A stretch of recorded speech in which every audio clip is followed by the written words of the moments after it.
Hey everybody, and welcome to Hex Token channel. Your host Superman in the house, and of course a very big, ginormous happy new year to you. 2023 is upon us here in New Zealand, down under at the beginning of time, and of course at the bottom of the world in space. What's that? Space time? There we are, space time. Awesome. So welcome everybody. A big happy new year. 2023 is already upon us. I know many of you are still back in 2022. You were in the past. So you were right now looking through the camera, seeing someone from the future. I am in 2023. You heard it, folks.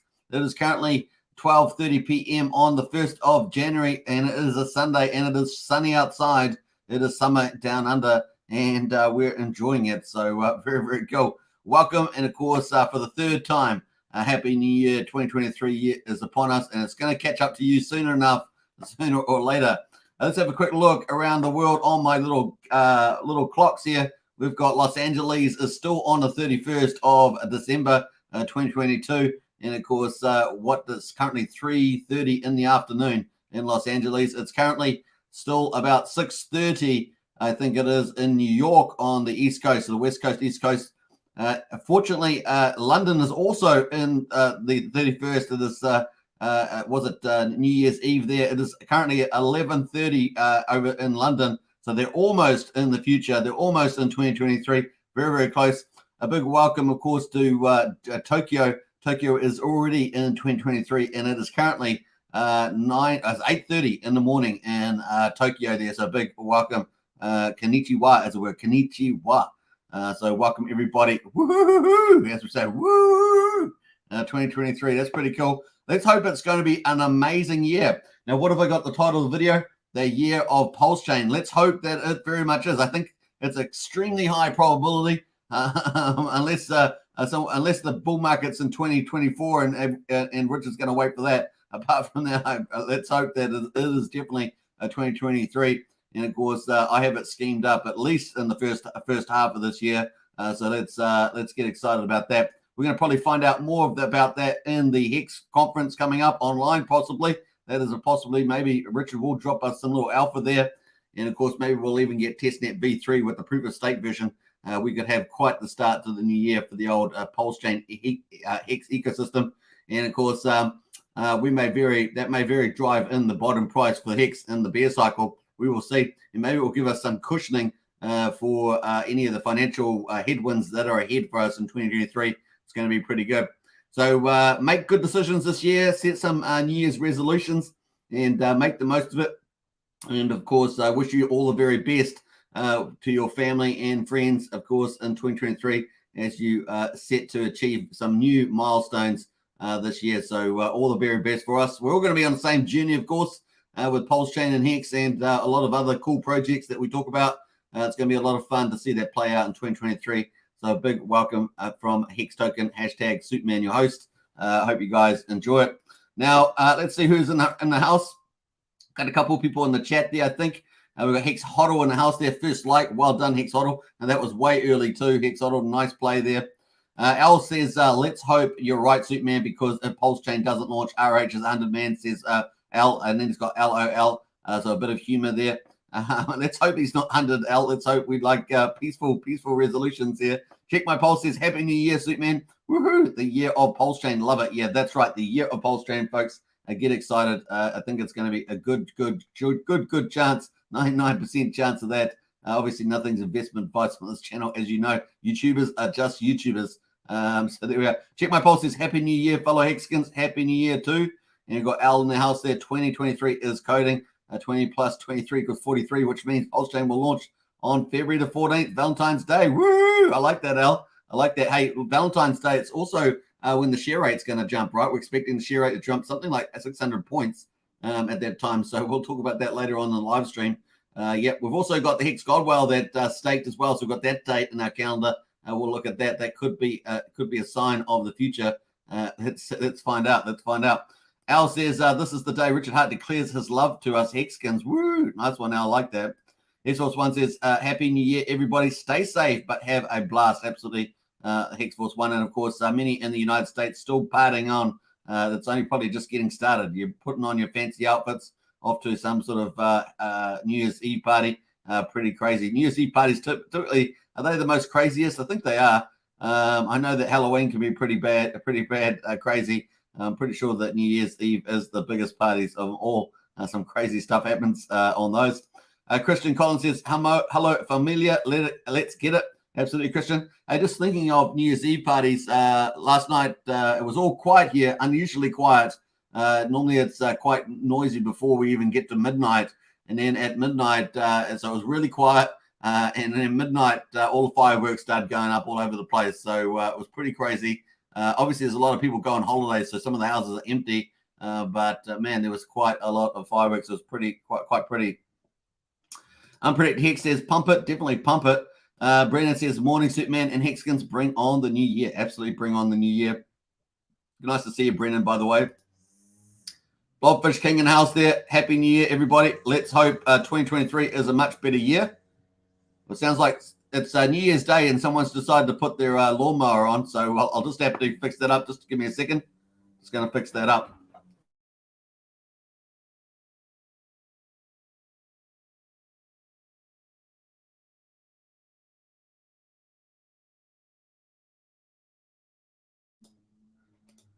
All right, someone's lawnmower, just as I'm doing my live stream and on New Year's Day. Is that all they got to do is to do the lawns? Come on, dudes. Go and do something else. Go do something else there. All right, so cool. Blockfish Gang says, Happy New Year, everybody. Let's hope 2023 is a much better year. That's right. We're always looking for a better year, that's for sure. Christian Collins says, I'm cutting loose my gorillas and ninja. Let them play and say goodbye to 2022. I like that. Thanks, Christian. Wookie's in the house. Wookie is not sure where you got the photo of me for the thumbnail. Happy New Year. Nice one there, Wookie. And, of course, Groot's in the house. Good to see you, Groot. Woo! We got Name in the house as well. Good to see you, Name, as well, with the rocket bags. We got Christian says the Jedi is out, a.k.a. Wook Wook. A nice one there. And we got, wait a minute. We got Jim Rat Crypto in there. Happy New Year's Eve from Jim Rat Crypto. Big shout out to you. Keep up the great work, Jim Rat Crypto. And, of course, let us know if are you still in the gym working out? I haven't heard so much about the gym lately, so just let us know in the chat there. Chris says, yeah, boo-wee. Yeah. Jim Rat says, God bless. 2023 will be the biggest year of crypto so far. Absolutely, especially for the Pulsechain and Hex community. We are going to rock crypto this year. Others will be looking for opportunities, and the opportunities will be on Pulsechain. It's going to be so exciting, that's for sure. We got Brennan in the house there. Wookie. Yeah, Wookie's here. Stay safe, Hexkin says Groot. Definitely stay great. But basically, Groot, are you really saying Groot? Is that what you're saying there? Stay safe, Hexkins. I was just interpreting it into the Groot language. G'day, Superman from Living on Crypto and family. Happy New Year. Definitely Happy New Year. Hexkin as well. Happy New Year, Hexkins. Wonderful. Good to see Hexkin in the house. Sarah G. Happy New Year, Sarah G. Very, very cool. And Brennan says, let's get this wealth-changing money this year, says Brennan. Nice one. Big Vise in the house there. Here's to a better 2023. Absolutely. And, of course, reclaiming freedom. It's got to be a part of that awesomeness for 2023, getting more freedom back and make sure they don't take all our rights away. That's the thing. All Thrash West says, Happy New Year. 23 will be really good. I like that. It's definitely going to be a lot of fun. 23 is going to be amazing, says Groot. Nice. I like that. Christian in the house there with the fireworks. Cool. What else? Groot says, Superman bringing it into 2023. Thank you, sir. You're welcome, Groot. Brendan says, Superman going to give it to him. Get off my lawn. Yeah, I had to close the door. Couldn't believe it. What time is it? It's 12:40. Can't they just have lunch? Can't they have a New Year's Day lunch rather than do their lawns? But hey, this is the way it goes. Richie says, Happy New Year, first stream of the year. Epic. Yeah, thanks, Richie. Yeah, from the beginning of the world. And, of course, at the beginning of the world, not the beginning of the world, the beginning of time on the world, the beginning of time, the future. We're from the future. It is 12:40 p.m. on the 1st of January. It is Sunday, and it is sunny outside. That's just where we're at the bottom of the world. So there we've got a few cool things. D-Bro says, Happy New Year, and thank you for all your work. You're welcome, D-Bro. You're welcome indeed. All right, let's get into it, folks. A big welcome. I'll try and leave a timestamp at the end with the contents so that people can jump to the sections. I'll try and do that later after the live stream sometime. So we've got BTC at the moment. It is at 16,554. And we've got ETH at 1,197. It's pretty much been staying here for what, sort of week or something like this. Feels like a week around this range. We've got BNB at $246. The hammer has not fallen. Maybe it's not going to fall in January. I'd be very surprised if it falls in January, unless, of course, there is maybe the inflation's not going down, or there's some contagion from FTX that's people haven't really thought about, and they come out and they're big players. So unless we get something like that, I really don't see January being the month that we'll be pulling back. February is probably the soonest I could see anything happening to crypto. So we will see how that plays out. That's kind of where I see the lay of the land based on information we have at the moment. So January still seems like a window of opportunity. So we'll see if we can make something of it, particularly for Hex, right? With the Hex conference coming up on the 6th and the 9th, if we get some little alpha drop from Richard, if we get the testnet V3 launching, then that's pretty bullish for our ecosystem. We don't know what else is happening somewhere else, but well, we do actually, because we cover a few other projects, but we'll see how that goes. So far, so good. So far, so good. Let's jump over to the Hex chart, and we're going to deep dive on this a little bit, because we're going to be talking about the year of Pulsechain. We're going to use the Hex chart for that, because Hex is the narrative is tied in into Pulsechain quite a bit. Now, Hex has its own fundamentals, and we talk about that, but it's also tied heavily into Pulsechain as well. So that's just part of it. Crypto is full of narratives. Value is based on narratives, and of course, that's just the way it goes. You can have a most wonderful designed product, of course, but there's always a narrative sitting behind it. So that's just the way it goes with any product out there. So it's kind of like that belief in value, right? The belief in value. So let's have a quick look at the Hex at the moment. Hex at 1.876 cents. We had a quite a strong green candle most of the day. And of course, this candle is about to finish in 17 minutes, I should say. This candle will be closed, and we'll have a new daily candle on my screen. So that's pretty much it on them. This is on the daily candles. Yesterday, we had a nice little green pump after having 3 big sell-offs. And of course, we had up here, we went into deep dive into that, remember, with DO1 wallet and its, I guess, daughter addresses, sister addresses, cousin addresses, I don't know, whatever. But that was in here. And we had another big address also associated with that. We also had a few other accounts jump in there as well that were of significance as well. Some of them capitulating perhaps, just the way it goes when you see the chart go down there. They go, oh my gosh, my portfolio value is going down, down, down. But anyway, then yesterday we had a nice little, on the 30th, we had a nice little pump there. We jumped from 1.788 to 1.88. So it's a nice little 1/10 there. Now, it's always funny because previously we're talking about, back in the past, we're talking about 20 cents or 10 cents or whatever it was. And now we get excited by a tenth of a penny pump, a tenth of a penny pump. That's our excitement. But hey, we're just adapting to the chart. We're adapting to the chart. And at the moment, we're at 1.873 cents. And of course, the percentage gains on here are typically a lot stronger, right, in terms of just getting those 1/10 increases. Now, at the moment, of course, the top of the day so far, we have 1.976 cents. We almost got to 2 cents, but we were denied. We were denied. Who was denying us? Somebody at that time was denying us getting 2 cents. I don't know why. Just cruelness. It's cruel. Anyway, it's an opportunity, right? It's an opportunity. The cheaper it is, the more Hex you can pick up. Now, if you also bought back in the bull market of Hex, you can now dollar cost average, right? You can dollar cost average and bring your rate right down, but depending on what you spend, right down into the low cents amounts. Even if you bought up really high at 25 cents or so, if you do the volume play at this level, you can really lower the average dramatically. So it's something you should generally consider because that way you're not waiting for 15 cents to get back or 25. You're just waiting for a few cents, and that's a lot easier play to achieve. And then you're going to be in the money after that. So it's very good dollar cost averaging, very good approach, particularly once we're down near what we think is near the bottom of the market. We're just trying to find that last final price. That's kind of where we are at this stage. Now, if we get obviously Pulsechain and all that launching, that's going to possibly push us way higher. That will give us a cushion if the market decides to do that final leg down, because people are still expecting the final leg. Richard's typically expecting 11K in prey, or just slightly lower than that, maybe 10,350 on Bitcoin.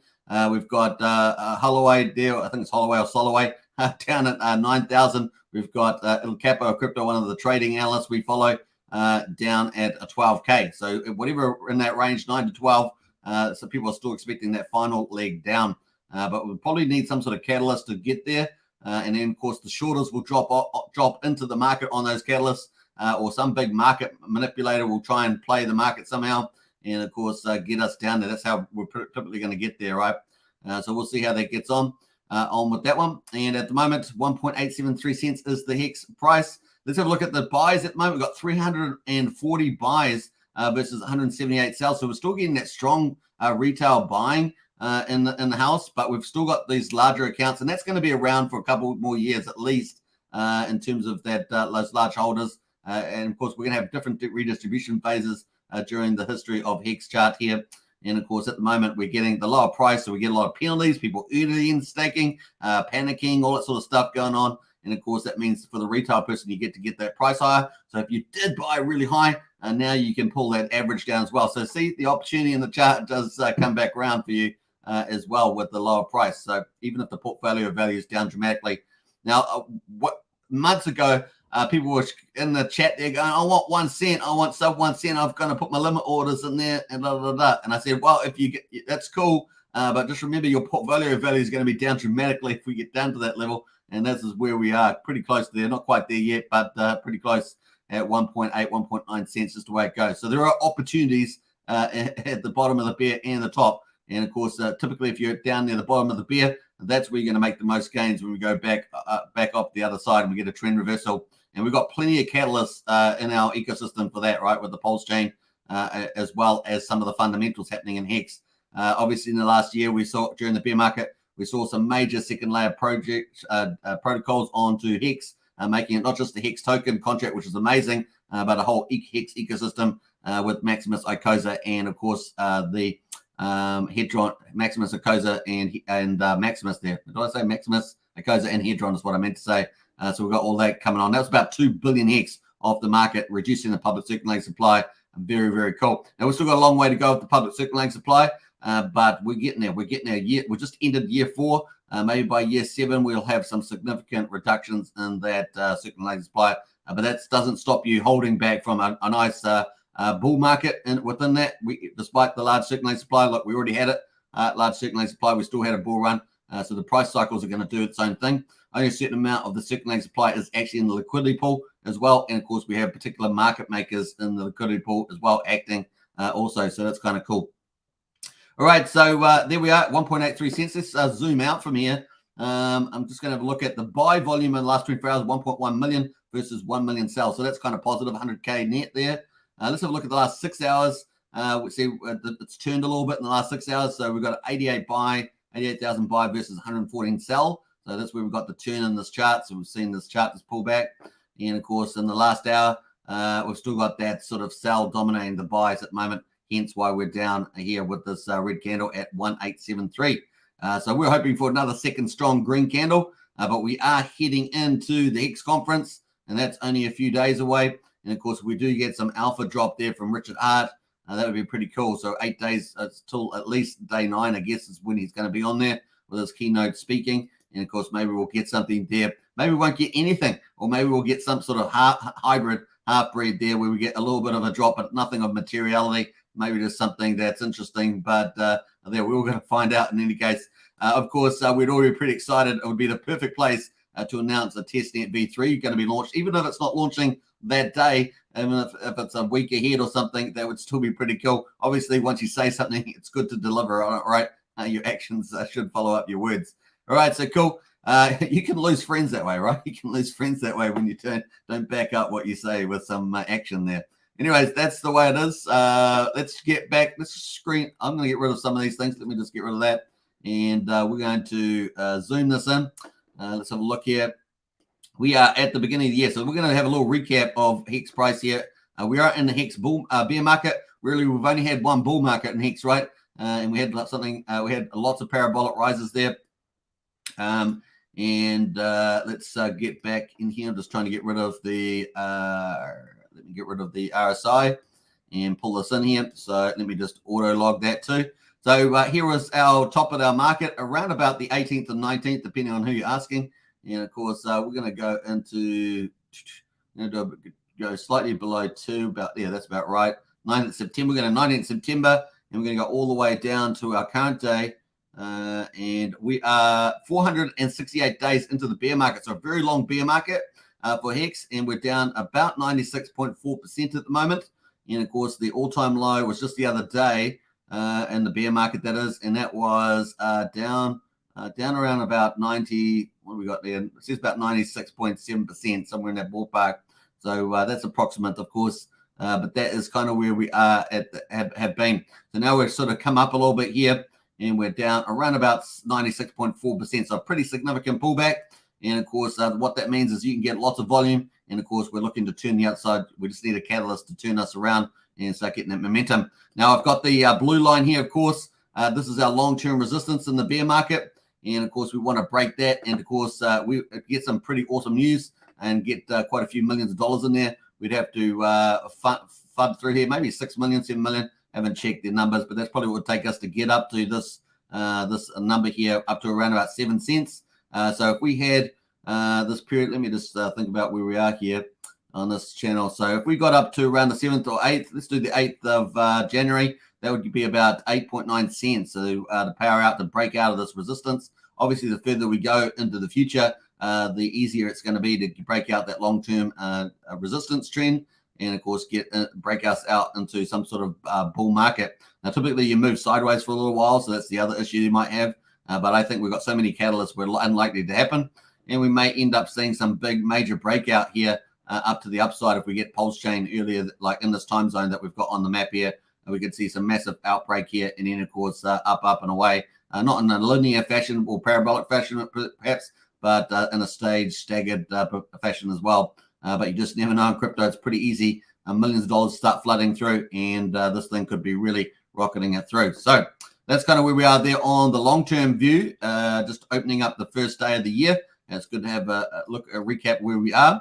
But now looking into the future, which is what we care about in 2023, we've got all these things to play out. So I've got the testnet V3 time zone in here. I just put this in up to about the 8th of January. And of course, that just coincides pretty closely with Richard Hart with the online conference here. And of course, I'm not sure what happened to my little detail there. Oh, there it is there.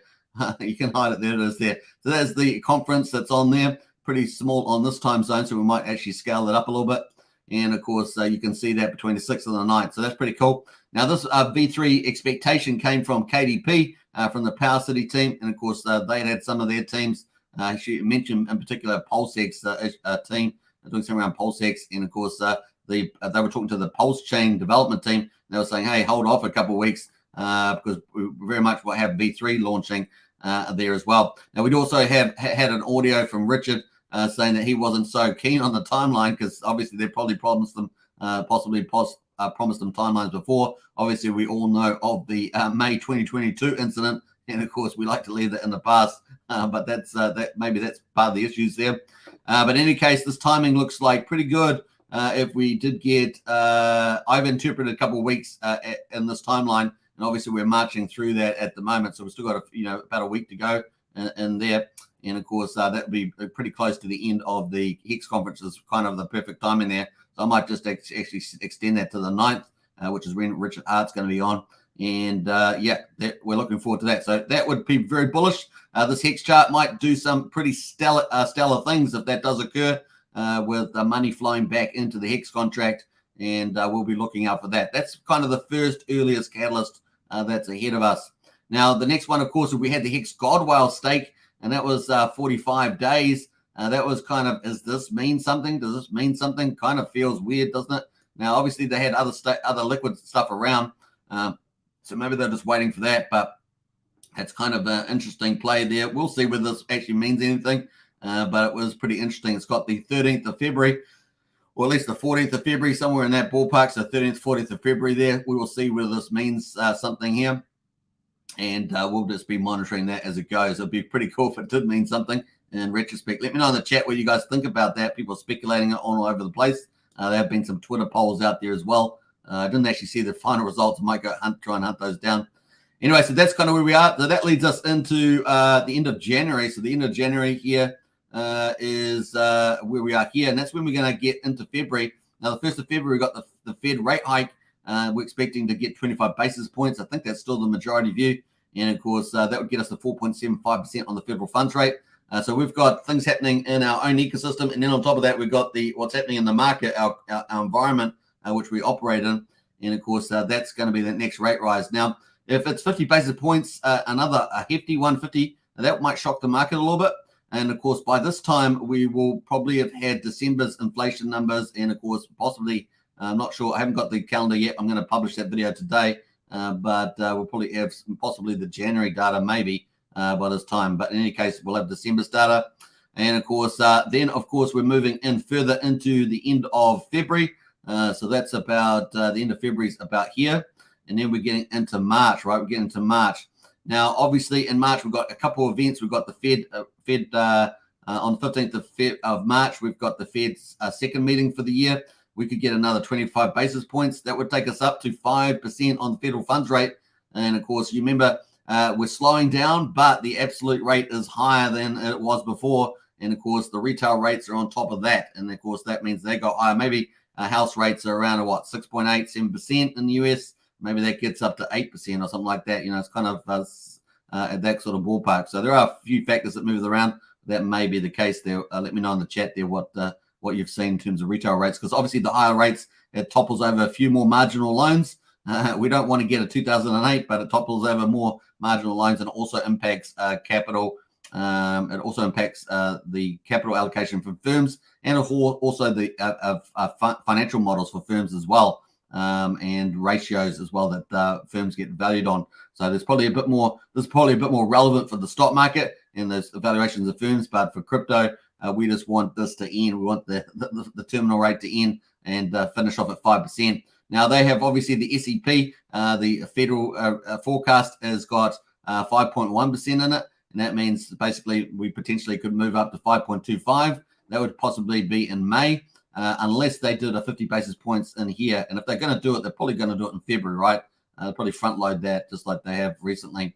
So we'll see. This is how I got it in a different color. But hey, if we finish off at 5% and then they hold that rate for, say, 9 months, that'd be not too bad, or 6 months. Maybe they hold it for 6 months. Maybe it has the impact that they want, that pulls back inflation, pulls back non-services jobs, employment, and, of course, wage growth. Maybe it has that impact. It's a very blunt instrument, so may not do as well as people think. We'll see how that goes. In any case, we've also got on the crypto front, we've got the Shanghai fork here, and that is also expected in March. We don't know the exact day. Now, obviously, we're assuming they actually hit that month. Obviously, they've had a record of not hitting the dates, but this is where they got it in for March. We don't know the exact date yet. That's the Shanghai March fork. That's a very important one. Kind of wraps up the move of the merge, where they moved to the proof of stake system, because people want to be able to withdraw their Ethereum. They're staking, but they want to withdraw that. Some people had this, what was it, all the way back to December 2020, wasn't it, when they opened up the ETH stakes. So people have been in there a long time. I don't know if a lot of people, some people are expecting a big dump. I don't think so. I think that a lot of people believe in ETH, and a lot of them will just hold it. I'm not expecting a big dump from this. Hey, look, there might be a little bit of profit taking, but yeah, I'm not expecting anything of significance. There we are. We'll see how that goes. Some people obviously do need the funds, and maybe there's going to be a bit of selling, but I don't think it's going to be so spectacular that it's going to, trounce Ethereum, for example. The Pulsechain launch, of course, we've got that. So if we have testnet here in January, that'd be pretty cool. And of course, January run up through about here. So if we do get that, super bullish. And if that may have the 0.25% fee in it. Maybe the S-load function, but not much else. No, obviously not going to have pulse withdrawals. That's not until Shanghai. So we'll see how that plays out. And presumably, Richard might just wait till this time, because he's looking at the markets, and looking at the ETH, and maybe the timing's just, as you can see on the chart here, lines up so perfectly. Maybe he just waits for that, and he's waiting for that pivot type of thing. He's also waiting for the hammer potentially. Maybe if that happens in February, that might play into this this time frame where we get this March upgrade. Maybe they'll just fork the Shanghai version, and away we go. Then they can do the upgrades, I guess, for sharding rollups, assuming that's public data, which I believe it will be. They'll be able to just do that themselves, the Pulsechain team. Then, of course, we've got the Uniswap V3 into 1st of April. We'll see how that goes. It's kind of more optionality. We know from May last year that he tweeted that the V3 AMM was working. That's kind of an estimation model, I guess, for the asymmetrical liquidity provision that you do in V3. But of course, he may just wait for the actual here for V3. That would lead us into April. So it seems to me that mainnet, a good chance of mainnet between March, April, May here seems pretty good opportunity there. Now, will we have a second testnet? So imagine if we got a V3 testnet here, would we have a second one? Maybe we get a second one after this Shanghai. If they do that, that's possible. It's possible if they are going to wait for this, they may do a second one to see that's all operating. But maybe it's really short. Maybe it's only 2-3 weeks long. That would still get us into April, May. So we'll see how it all plays out. So that is kind of the lay of the land at the moment. And let me know in the chat if you've got anything else that you want to add to that. That's kind of where I feel it is at the stage. Let's get into the comments though before we move on. We're going to get into a bit more detail about Hex with liquidity as we move into 2023, everybody. Let's see who else has arrived in the chat. We've got a few more people. Where are we up to here? Don't even remember I got up to. You definitely got up to there. Got up to there, and definitely got up there. Richie Robertson in the house there. Happy New Year, first stream of the year. That's right. I think we definitely got up to there though too. And we got D-Bro as well. We got to D-Bro. Ted Nelson, Happy New Year. Good to see you, Ted. Wookie says 12 hours in, and Wookie feels richer already. Let's go, 2023. I like that, Wookie. Is your portfolio up already? 12 hours into the day, your portfolio's up. That's pretty cool. Crypto T says 20 cents to 25 cents equals small pump, says Crypto T. I like it. Brazolzi says, Happy New Year's, everybody. Good to see Brazolzi in the house. Happy New Year from the Gold Coast, Australia as well. Dave down under. D Hex says, Happy New Year, everybody. Hexkins, like it. All right. Almost New York, says Refine, almost. Crypto T's RH will announce mid-May. Well, mid-May is looking pretty likely. Maybe he was just a year ahead of himself last year. See, I've already got to say last year already. It's 2022 last year for me. Now, for you, some of you guys, it's not. It's still 2022. So you may get confused by my statements. So I've got to be very explicit. Last year, 2022 is what I'm talking about. Pulsechain says, Happy New Year, super. Hey, Happy New Year to you, Pulsechain. Always good to see you in the chat and appreciate your comments. Tim Top says, what's up, Hexkins? What's up? Good to see Tim Top in the house. And Danu as well. Woo! Happy New Hexmas. Happy New Hexies. Nice one there, Danu. Tortoise Johnny in the house as well. Good to see Tortoise. Tortoise was the one that inspired my second live stream yesterday, along with Brian. So a big shout out to you two. I don't think I covered the topic they were both talking about, but I thought it was a good topic nevertheless. Happy New Year, says Eric. Yeah, if you haven't seen the video yesterday for the second live stream, we covered the year in review. It was based on an article that was done. I thought it was a pretty good article. We went through every single month of 2022, some of the highlights in crypto. So check that out if you're interested in that sort of thing. Eric T says, Happy New Year. Woohoo! Yeah, I like it. Hex Godwell equals just pumping the T-share rate. That's true too. The Crypto T, the impact on the share rate, absolutely good observation. 2.1 billion staked. Definitely played with the fundamentals of Hex there. Yearly candle just closed, says Hex Huddle. Nice, very nice. Yeah, we just closed it, so we got a new candle there. There it is there. Yeah, so let's zoom in on that. Let me just zoom on that. There it is. We've got a new one here. So that's the end of my candle for the 31st. And that was the close was 1.857 cents for the end of 2022.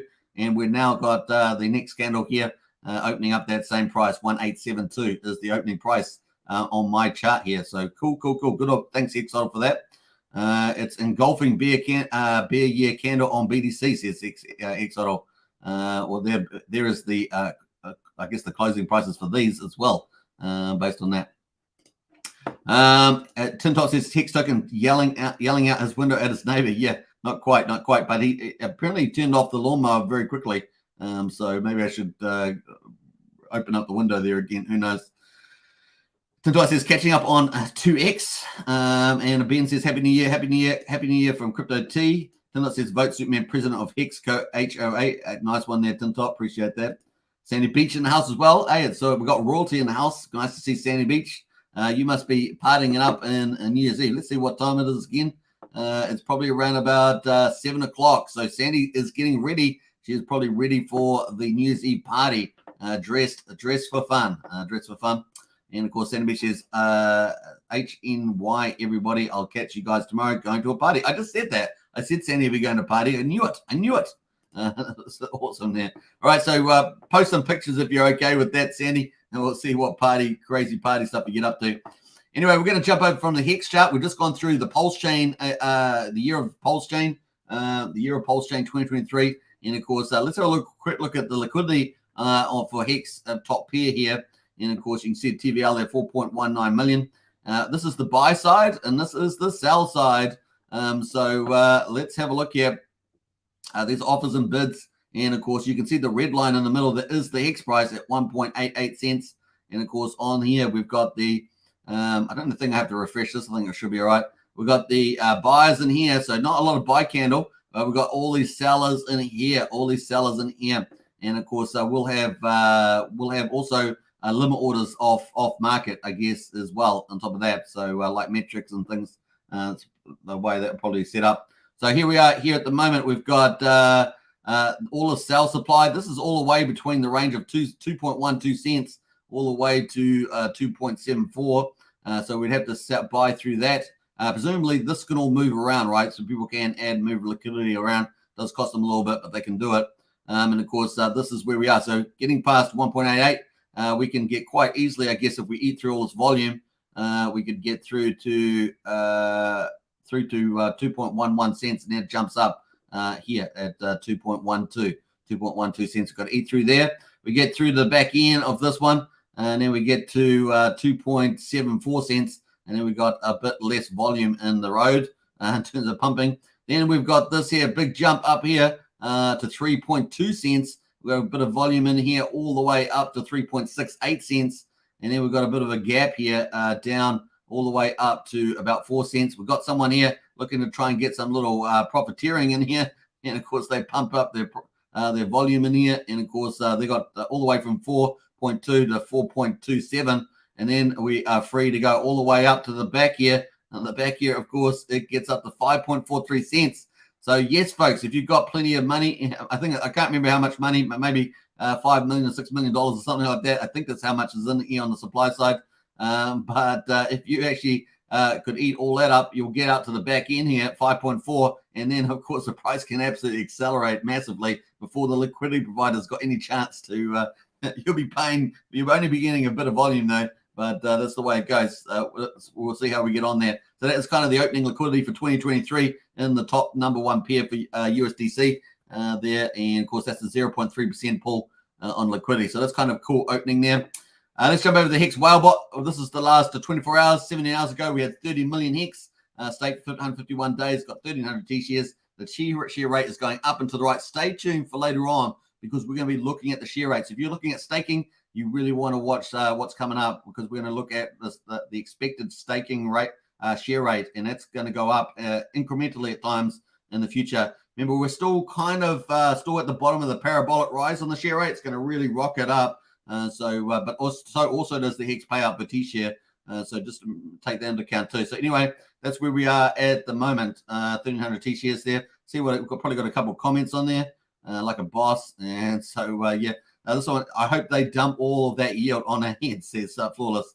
Some crazy comments out there, folks. But welcome to the internet. Welcome to Twitter. That's all I got to say there. Well, looks like we've got some updates here since I actually loaded up this page. 52 minutes ago, we had 1 million there in staked. And of course, we got that as 649 days versus 2,195. Crazy, man. Crazy stuff there. Negative ROI, 35%, 865,000 there. They got reward of 500,000 Hex there. So some crazy stuff. There's another one there, 631 days out of 1,300. And of course, we've had so many of these penalties over the last, month now? Is it month? Seems like that. Feels like that. Negative ROI 1.1. That's not too bad, as bad. And of course, that's 418,000. We got another one there. Penalty 570 days out of 3,810. Say what? So some crazy stuff going on there.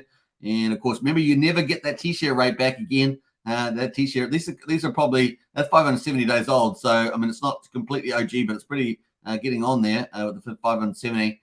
So there we are. Some penalties for Hex stakers. I think it's redistributed to Hex stakers there.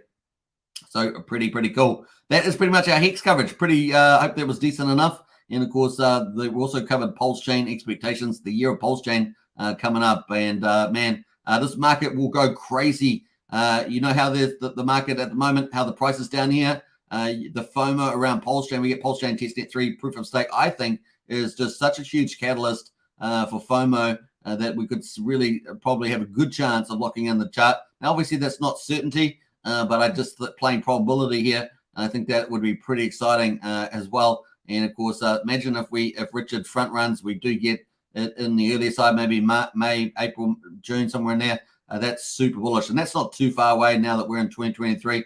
What's that? 3 months, 4 months? So we'll see how we get on there. And of course, maybe we'll get a good sign from Richard at the Hex online conference. So don't miss that. I'm going to talk about it towards the end of the live stream, so stay tuned for that. But that is pretty exciting.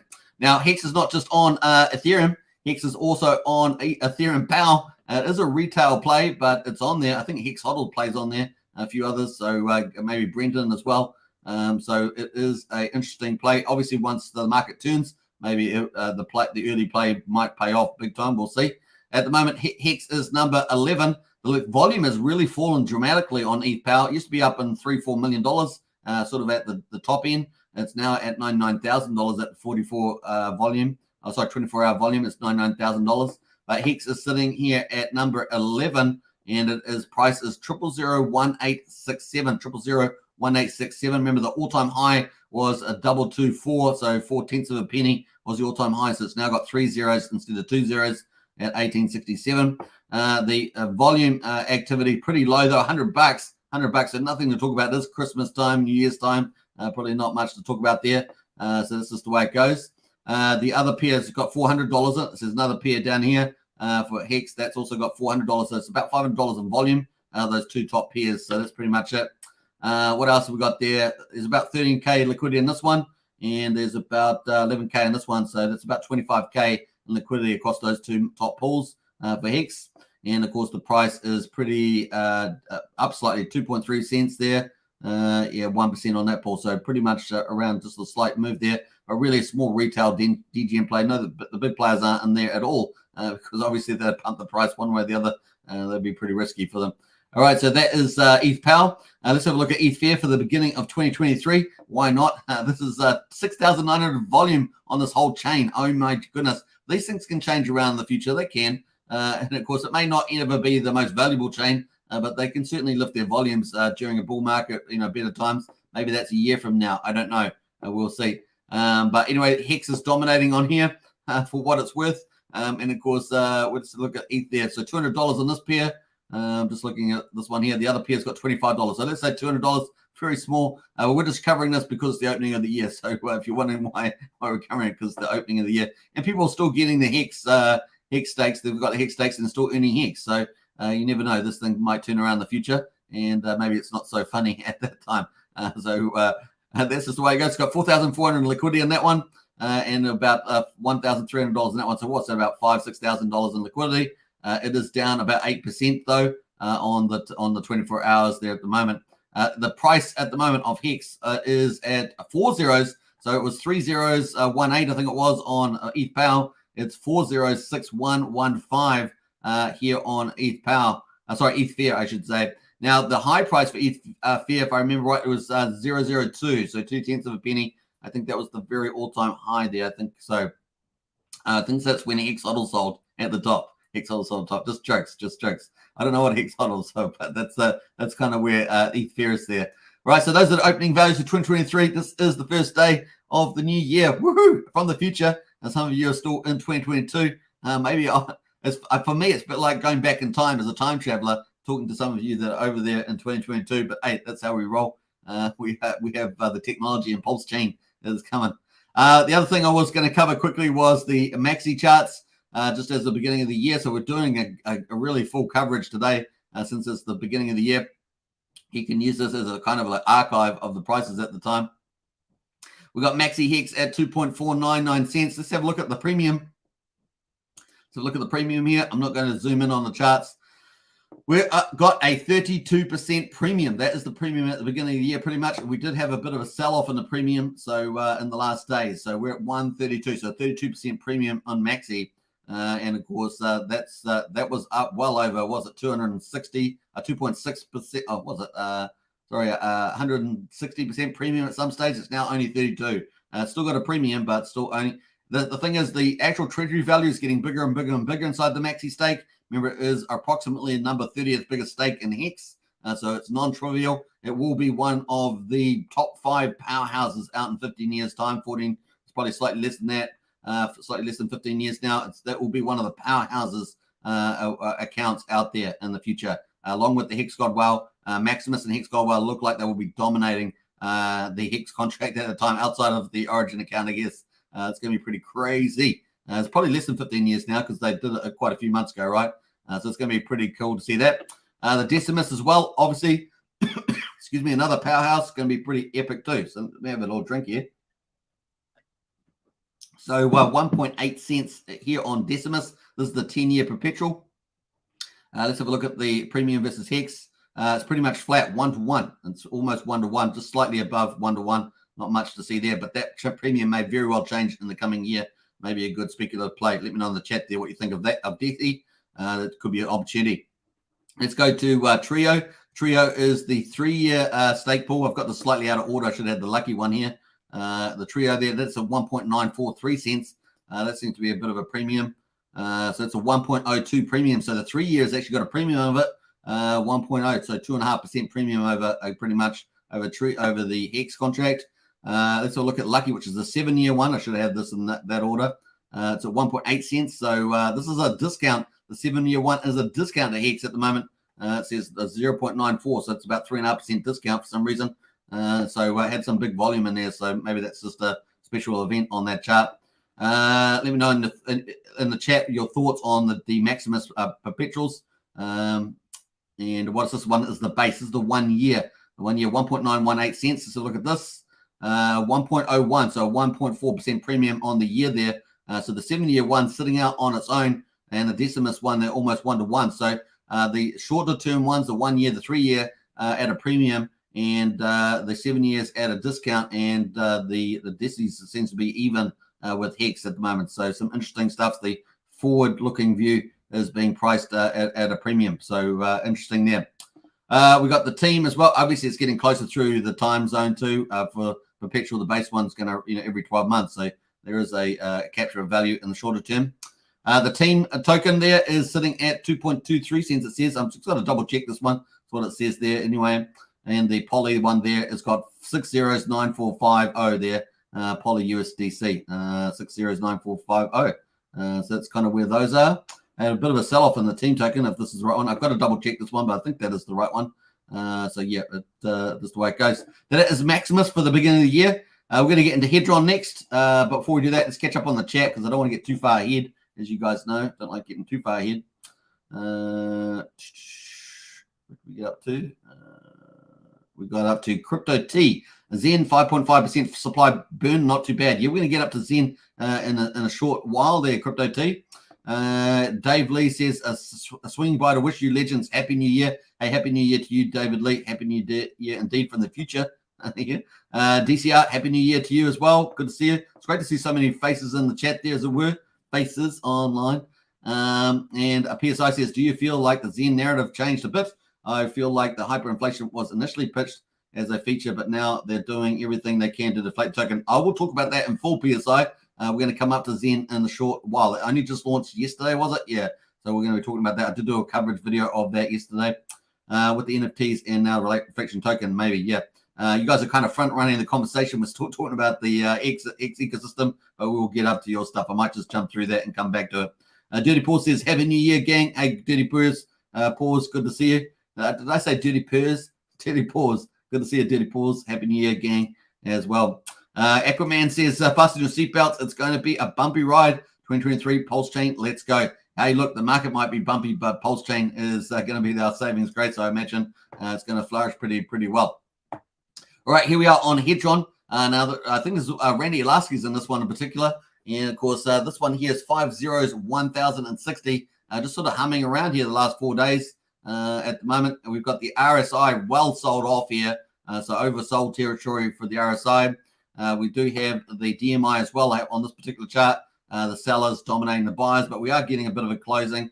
If that manifests into something, that would be pretty cool. But that's kind of where Hedron is at the moment. Obviously, the huge downtrend here, and a lot of well-known players are in here. So they're playing the long game. A lot of those bigger holders, they'll just be holding on to this and waiting, playing the long game here in Hedron. Our next wave of HSIs, we had over 71,000 T-shares. The next wave is going to be in February, and it's going to be over 25,000 T-shares. But that'll be another burning wave for the supply. And presumably, relatively speaking, I guess we're going to need a third. Was it not quite a third? Maybe the same ratio change in minting, because I think we got over half a trillion minted. Half a trillion burned in this round, which was lower than expectations. Right? People were hoping for a much bigger net burn, but of course we had so many people minting because the price encouraged people to mint. Right? Price was up here at 3,000. Probably got a lot of people minting, even down here in the 2000s. People mint. All those people with those early bonuses minting.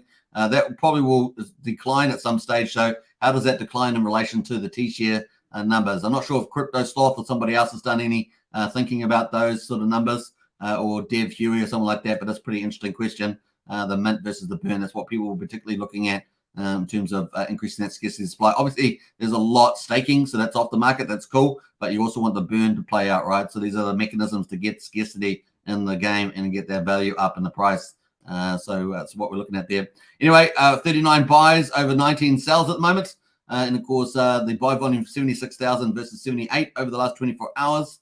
That's kind of where the value is. So pretty almost break even there, just fighting, just moving along sideways pretty much. The other side, of course, is that with these projects, people get distracted by other projects. So we've seen, we had, or during the year, we've had some project is highlighted, right? People are moving to that particular project, particularly if it's got a probability of adding a lot of value.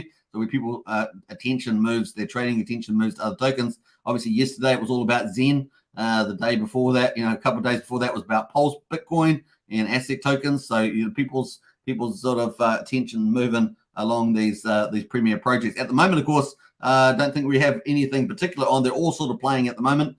So people can, instead of one focused on one particular project, maybe people are now focused on all of them. We may see some movements in some of these other projects. It's because that are in the ecosystem that we cover all the time.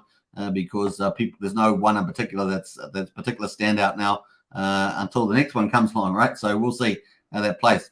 That bodes well for Hex and the Hex ecosystem. Bodes well for the other projects like that we talk about on here, like Pulse, Bitcoin, etc. So that's pretty much. Let's have a look at the auctions here. I'm going to switch over to Ethereum so we can have a look at the auctions. Let me just go do that wallet and go there. All right, let's go. We've got the auctions. How many are in the auction liquidation pool? We've got 4,403, so it's definitely gone down. So that's good to see. Definitely remember it was well over 5,000, 5,500. It's down like 4,400 now. So they are getting moved out of the liquidation queue. Now people have to pull them into the auctions, of course. And the auction house at the moment, how many it's got? It's got 102. Wow. Remember yesterday it was really low. Yesterday was it 7? Something like 7 yesterday. It's up at 102 today. So a lot have been pushed in to the liquidation auction here today.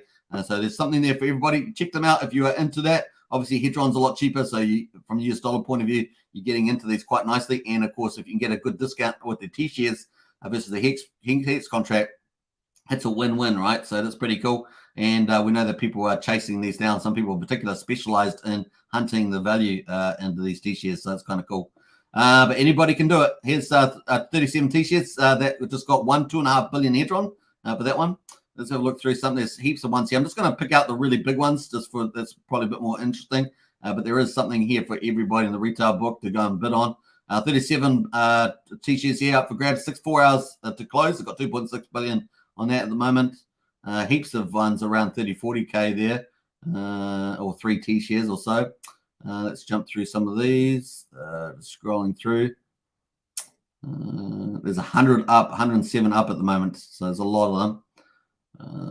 Scroll through. Scroll.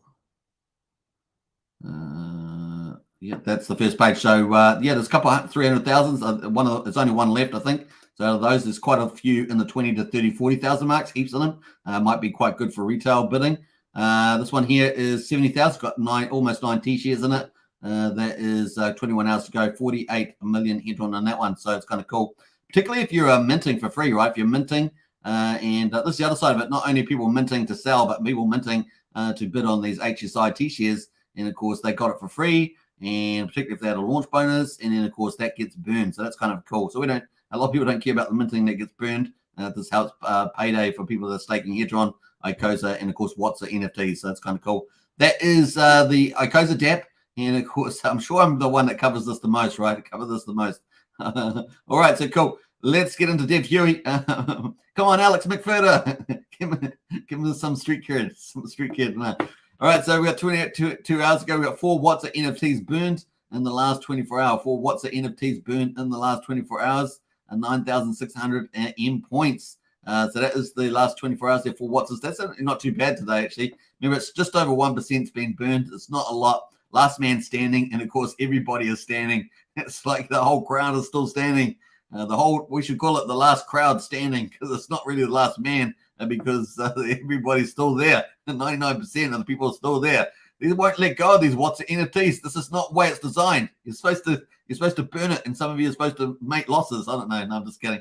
This is supposed to happen. But look, 21,857. No one's letting them go. No one is burning them. That's a really strong belief system in the ecosystem, and of course that's pretty cool. Now, I didn't actually cover the ICOSA price at the moment. I think it's been around 35 cents, somewhere in that ballpark, but that is where that is at the moment. People are staking that pretty nice. So congratulations to you for your diamond hands. All right, we've got a couple more comments before we're going to get into the next one. We're covering all the ecosystems today, and this is the first day of the year. We're only about halfway through, so I hope you guys are enjoying it. It's always good to take a check out. PSI says at the most, as most nights with a 2-year-old and a 4-year-old, I'll be going to bed as soon as possible. Lol, says PSI. Nice one. Good parent there. Good parent. He says, burn your Watsas. Burn your Watsas. No one's burning them. I know that Wookie and that are really upset because no one's burning their Watsas, but hey, they all understand how it's played. You just continue to get that yield. We are getting people burning them, but it's very slow. Very slow. It's pretty funny. Dank says, I'm too baked and tired for the caps tonight, says Dank. Or, have a relax. Just sit back and relax there, Dank. All right, so cool. Let's get into it. We've just covered the whole Hex ecosystem. We've covered Hex on ETH. We've covered Pulsechain expectations coming up with the roadmap. We've covered Hex on ETH Power, Hex on ETH Fair. We've covered the Maximus products from Dipcatcher and Goldkey. We've covered Hedron from Alex McFurter. That is the Hex ecosystem, and it got bigger. It got 2 billion Hex off the market almost during 2022. It was awesome, and it will help in the longer play for the Hex ecosystem. So very, very cool. That is pretty much it. Now we're getting into the airdrops and free claims. Now we're going to talk about this quickly. The 3 highlight ones we've got here. Now you can find these links in the Discord under Pulsechain projects, airdrops, free claims. You can get into there. And of course, we're going to talk about Zen. This has been the big one from yesterday. And this is by founder Jack Levin. And of course, we're going to have a quick look at this and deep dive into some of the basic headlights here. So some people were talking about this earlier. This was what grabbed a lot of attention yesterday. Now, some people get upset about when people talk about certain projects. I wouldn't worry about that in crypto. There are tens of thousands of projects out there. Sure, you've got to keep to your bread and butter. But it's always good to keep a lookout for things that are really innovative in the space, really doing a lot of crazy stuff. So it's really, really cool to keep on top of that. You learn more about crypto. You get a better understanding of value, what is valuable, what is not valuable, all that sort of stuff. So it's very important to track a lot of these. So we're going to have a look at this. Well, this is the Zen price. Now, obviously, this price, we expected it to go down. You guys know, if you've seen coverage on this channel, I used to have tears at the top here because people didn't understand the log 2 growth function and the fact that you have high inflation at the beginning, sort of arcs up there like that, and then it evens off with lower inflation rate emission curve at the end. And of course, this log functions over about 8 years. You can get something, I think it was at about 60,000 Zen a day. And then of course, in the future, at the end of year 10, it's going to be 10 Zen a day. So you can pretty much log off every 2 years out of the 8 years, and you'll get a certain amount of supply. So the first year, we're expecting about 10 trillion in the first year of supply, but then it goes up faster after that. So that's kind of where we're heading with this. Now, obviously, it's subject to people that are minting. This is the formation, people minting. Now, obviously, you want the big inflation events at the beginning. So what's your goal at the beginning with a big inflation project? To get as much of the inflation as you can. That's it. That's the basic strategy. Now, obviously, they've introduced burning in here. Now, people thought that they might have been bought burning in NFTs on as a reaction to all the inflation, but they knew what they were doing. They already had the burn function inside the contract. They knew what they were going to do, a bit like Alex McFurter brought along a COSA, right? It's a bit like that. They have a little bit of a roadmap. They have a bit of an idea of their first stage or two. And of course, we know stage 3. So here is the summary of Zen at the moment. We've got inflation, and now we've just moved to phase 2 with these NFTs and burning. And of course, this actually got broadened out into what they're calling the proof of burn.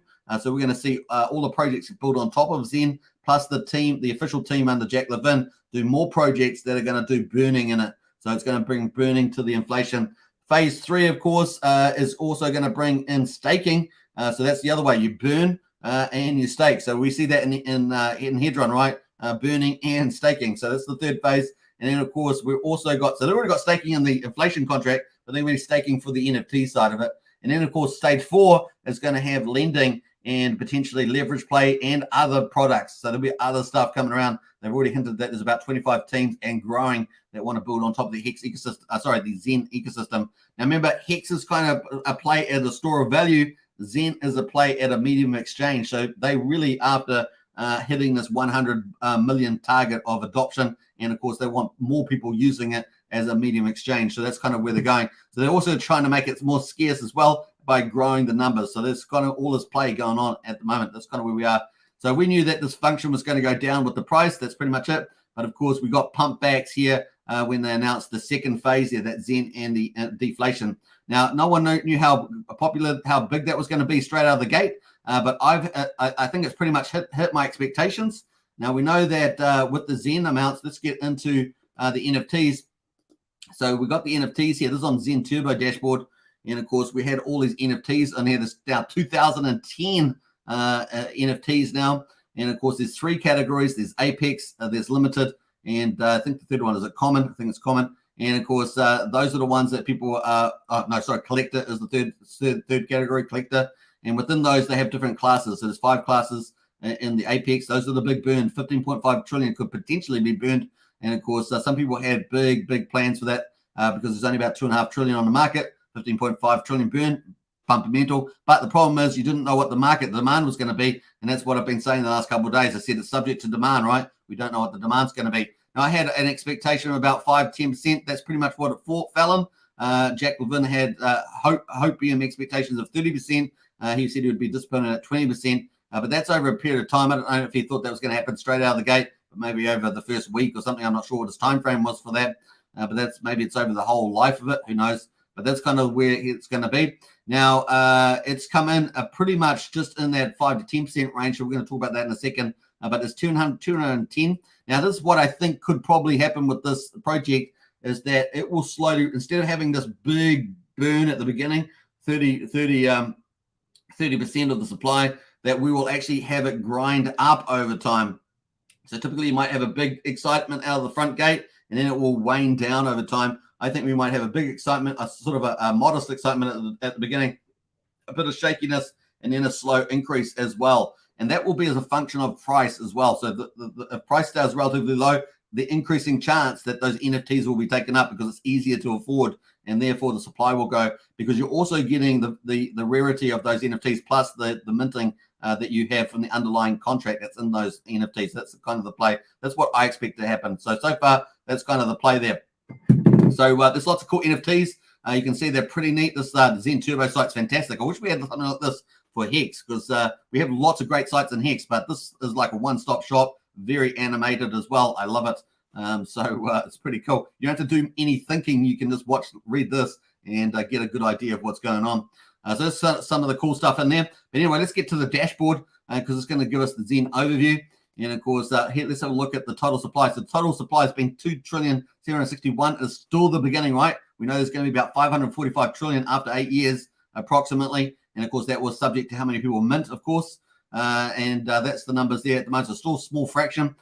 We've got liquidity there at the moment. This is the one that people are really looking at, 2.6 trillion. But remember, people don't forget this, but remember, about 35% of the supply is sitting on the top 3 exchanges, top 4 exchanges, actually, Huobi, MEXC, Gate.io, and Uniswap. So people forget about that, and that's quite sticky. Some of that stuff's quite sticky on there, right? That's also in this supply. So actually there's far limited circulating supply. And of course, in addition to that, there's only a smaller amount, that's in particularly Uniswap as well, which is becoming, a very good big trading pair in there now. It was sort of the smaller one at the beginning. MEXC was kind of dominating. Now Uniswap's doing really well. So this is early life in this project. It's day 85, day 86, something like that. So it's very early, really early on there. And of course, we've got about 145 billion staked. So only a small percentage is staked. Obviously, the burning, people are looking at the burning as even more important. But we may end up having staking going up quite a bit over time as well, and might sort of go in incremental phases. It's kind of where we are. So let's go down to the bottom here. I'm not going to go through the whole dashboard. It's got lots of great information. But we're just going to go down to the burn, which is what we were looking at. This is what the NFTs start off with. So it took a little while for this to populate, but now we've got 166.5 billion Zen has been burned in the first day. Isn't that cool? That is a really good result, folks. The first day, and this is basically 24 hours since we launched, it is 166.5 billion. That's 5.62% of the total yield. So that's pretty amazing. And penalties is sitting at 1.2% of the total amount. So here we are. Penalties is people that forget to claim their mints and they lose it all, or they lose part of it in any case in the first week. If you don't claim it in the first week, you lose 100%.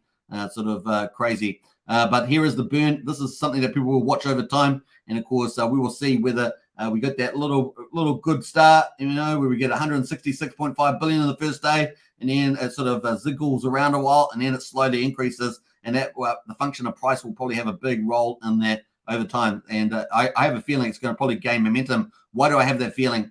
Okay, so the feeling why I have that is because minting is having that. So minting is actually being very popular. People love going to mint. I know it seems crazy. People criticize about the ETH fees, but remember, you've got to do ETH fees for just about everything on Ethereum.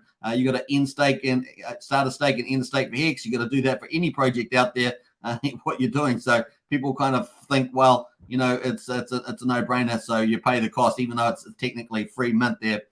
So a lot of people are minting. They keep minting. That sort of addiction, that sort of addiction, I call it, that sort of behavior. It is kind of like an addictive behavior, inverted comments. That is good for growth of the ecosystem. And so we're going to look forward to see that. This is an experiment, remember? This is an experiment. It's not certainty. It's speculative. It's a possible play. But there are kind of cool elements in here. Things are not always going to go off as people expect. Sometimes the profile is a longer profile than all happening at the beginning.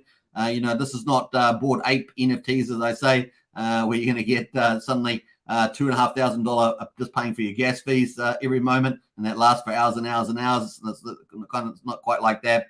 So we're going to see how this plays out from there. That's kind of it. I think that's actually a modestly good start.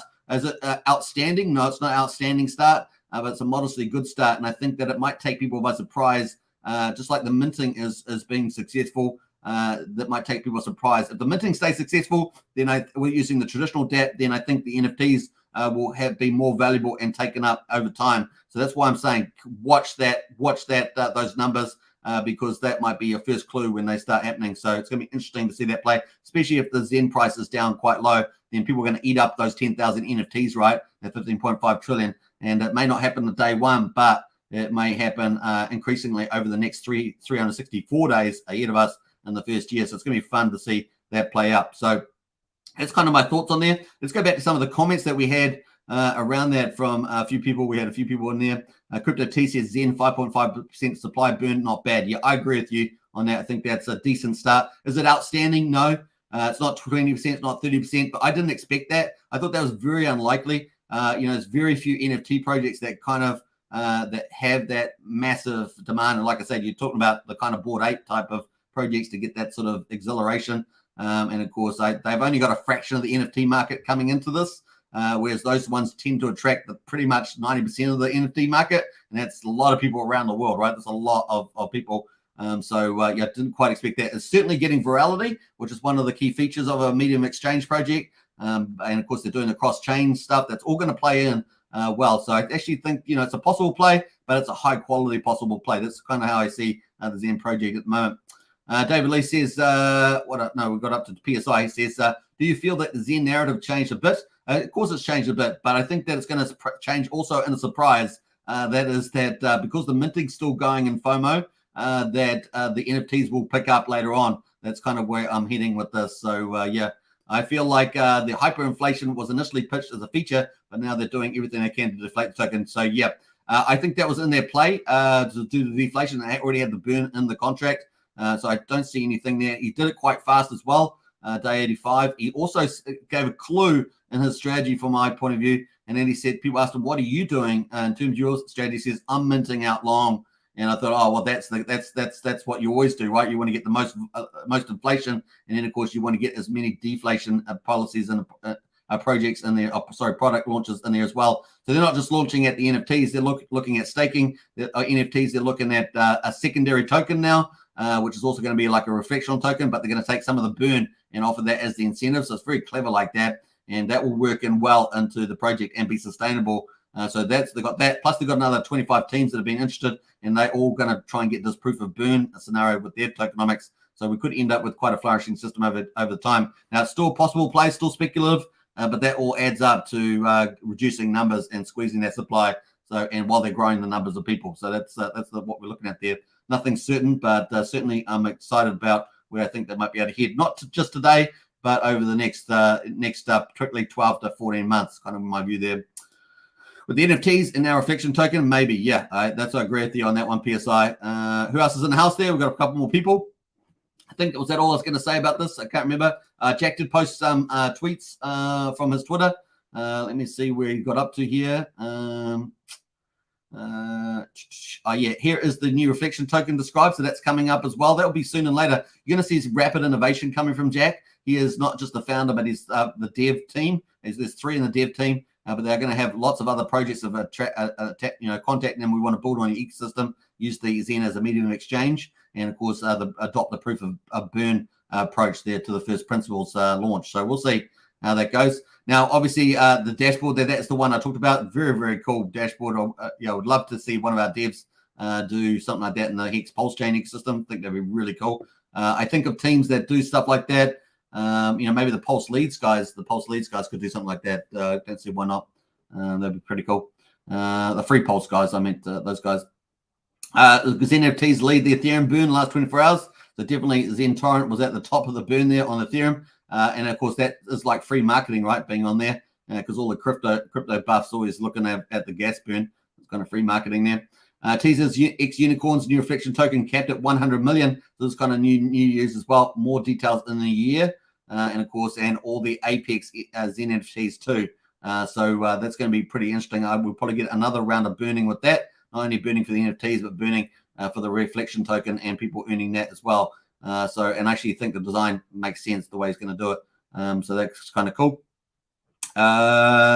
What else there? There's another upcoming meeting here. If you want to hear that, what and how the benefits, so you can check that out. I think that's kind of it. So that is the Zen one. Now, finally, we have the Zen NFTs on the market.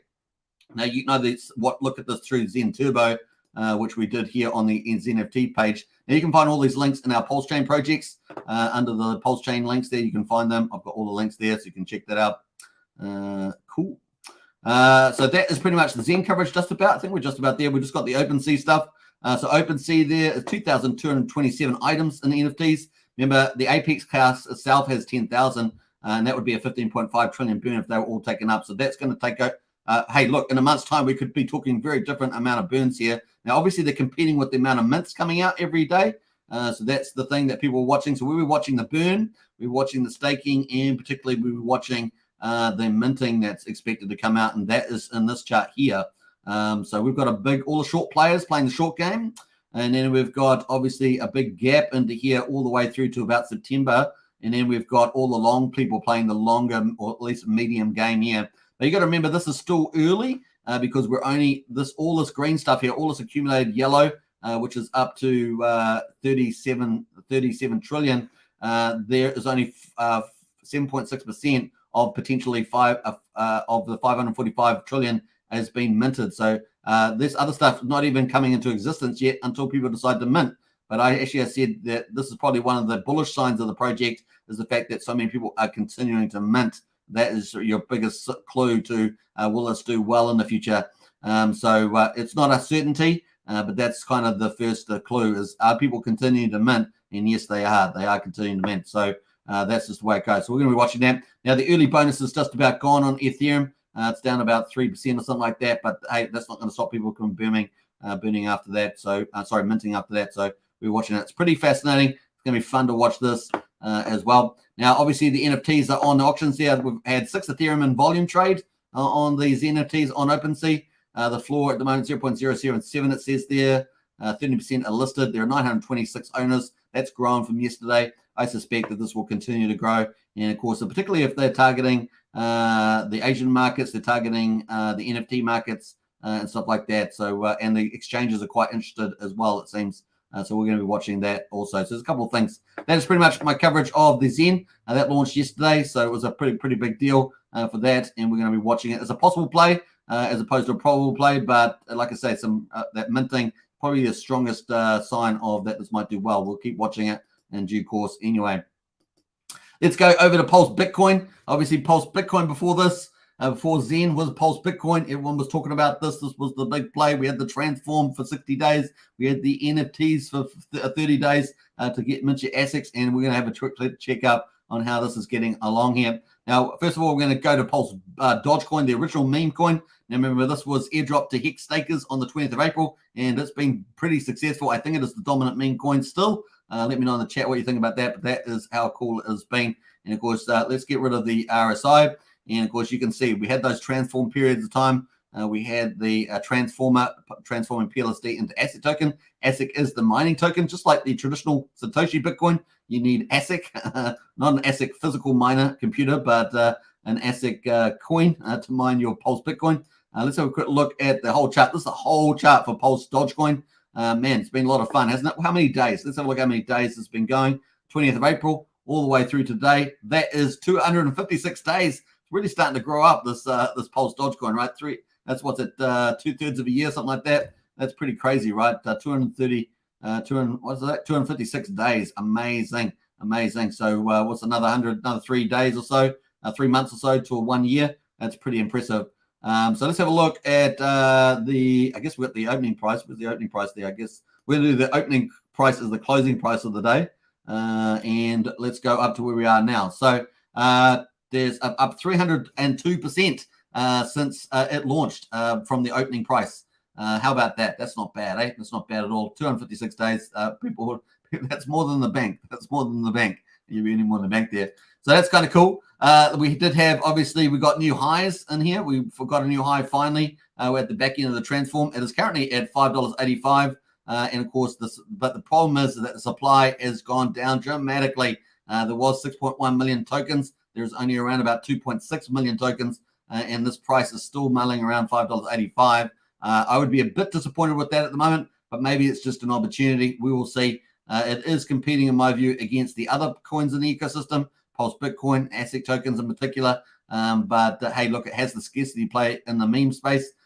This, for me, is based on 2.6 million tokens, is a little disappointing. Where would I expect it to be? I don't know. $8, $9? What do you guys reckon? Let me know in the chat what you guys think. Just think it's slightly on the low side, but we will see. Now, the market has told us that they're willing to sell it down, because just 2 days ago, we saw it get sold down to $3.69. So the market will decide. Now, I just want to say something about cost. Some people often say if it costs you something, then people won't go below that price. That is not true. Markets will sell coins down below cost all the time. Even people that got something, if they got it at, say, $6 and the market is so fearful and it's going down to $3, people will sell at $3. They may have got it at $6. They'll sell it at $3 and they'll make that $3 loss and they'll protect the remaining $3. People will do that. Just remember that. So be careful. I heard some people saying that. Just be careful with that kind of idea. The markets will do that. They'll do that. So just take into account. Cost is an important valuation measure, but it's not invincible. And markets constantly sell below cost there as well. So just remember that. And also, there's other players that have different cost structures than you do. So remember that also. Sometimes that's free. Sometimes it's free. That's zero, and they can sell at any price. All right, so cool. That is Pulse Dogecoin. So we'll be looking to see how that one goes over time. And hey, I don't know what you think a fair value for that is. Is it $8 or $9? We will see. We'll see. Or is it even higher? Is it $10? So like that. You have to work out some sort of average and then maybe double it. something like that might be a way of doing it. ASICs there. Let's have a look at the ASIC token. This is the one that I considered the most valuable after the transform.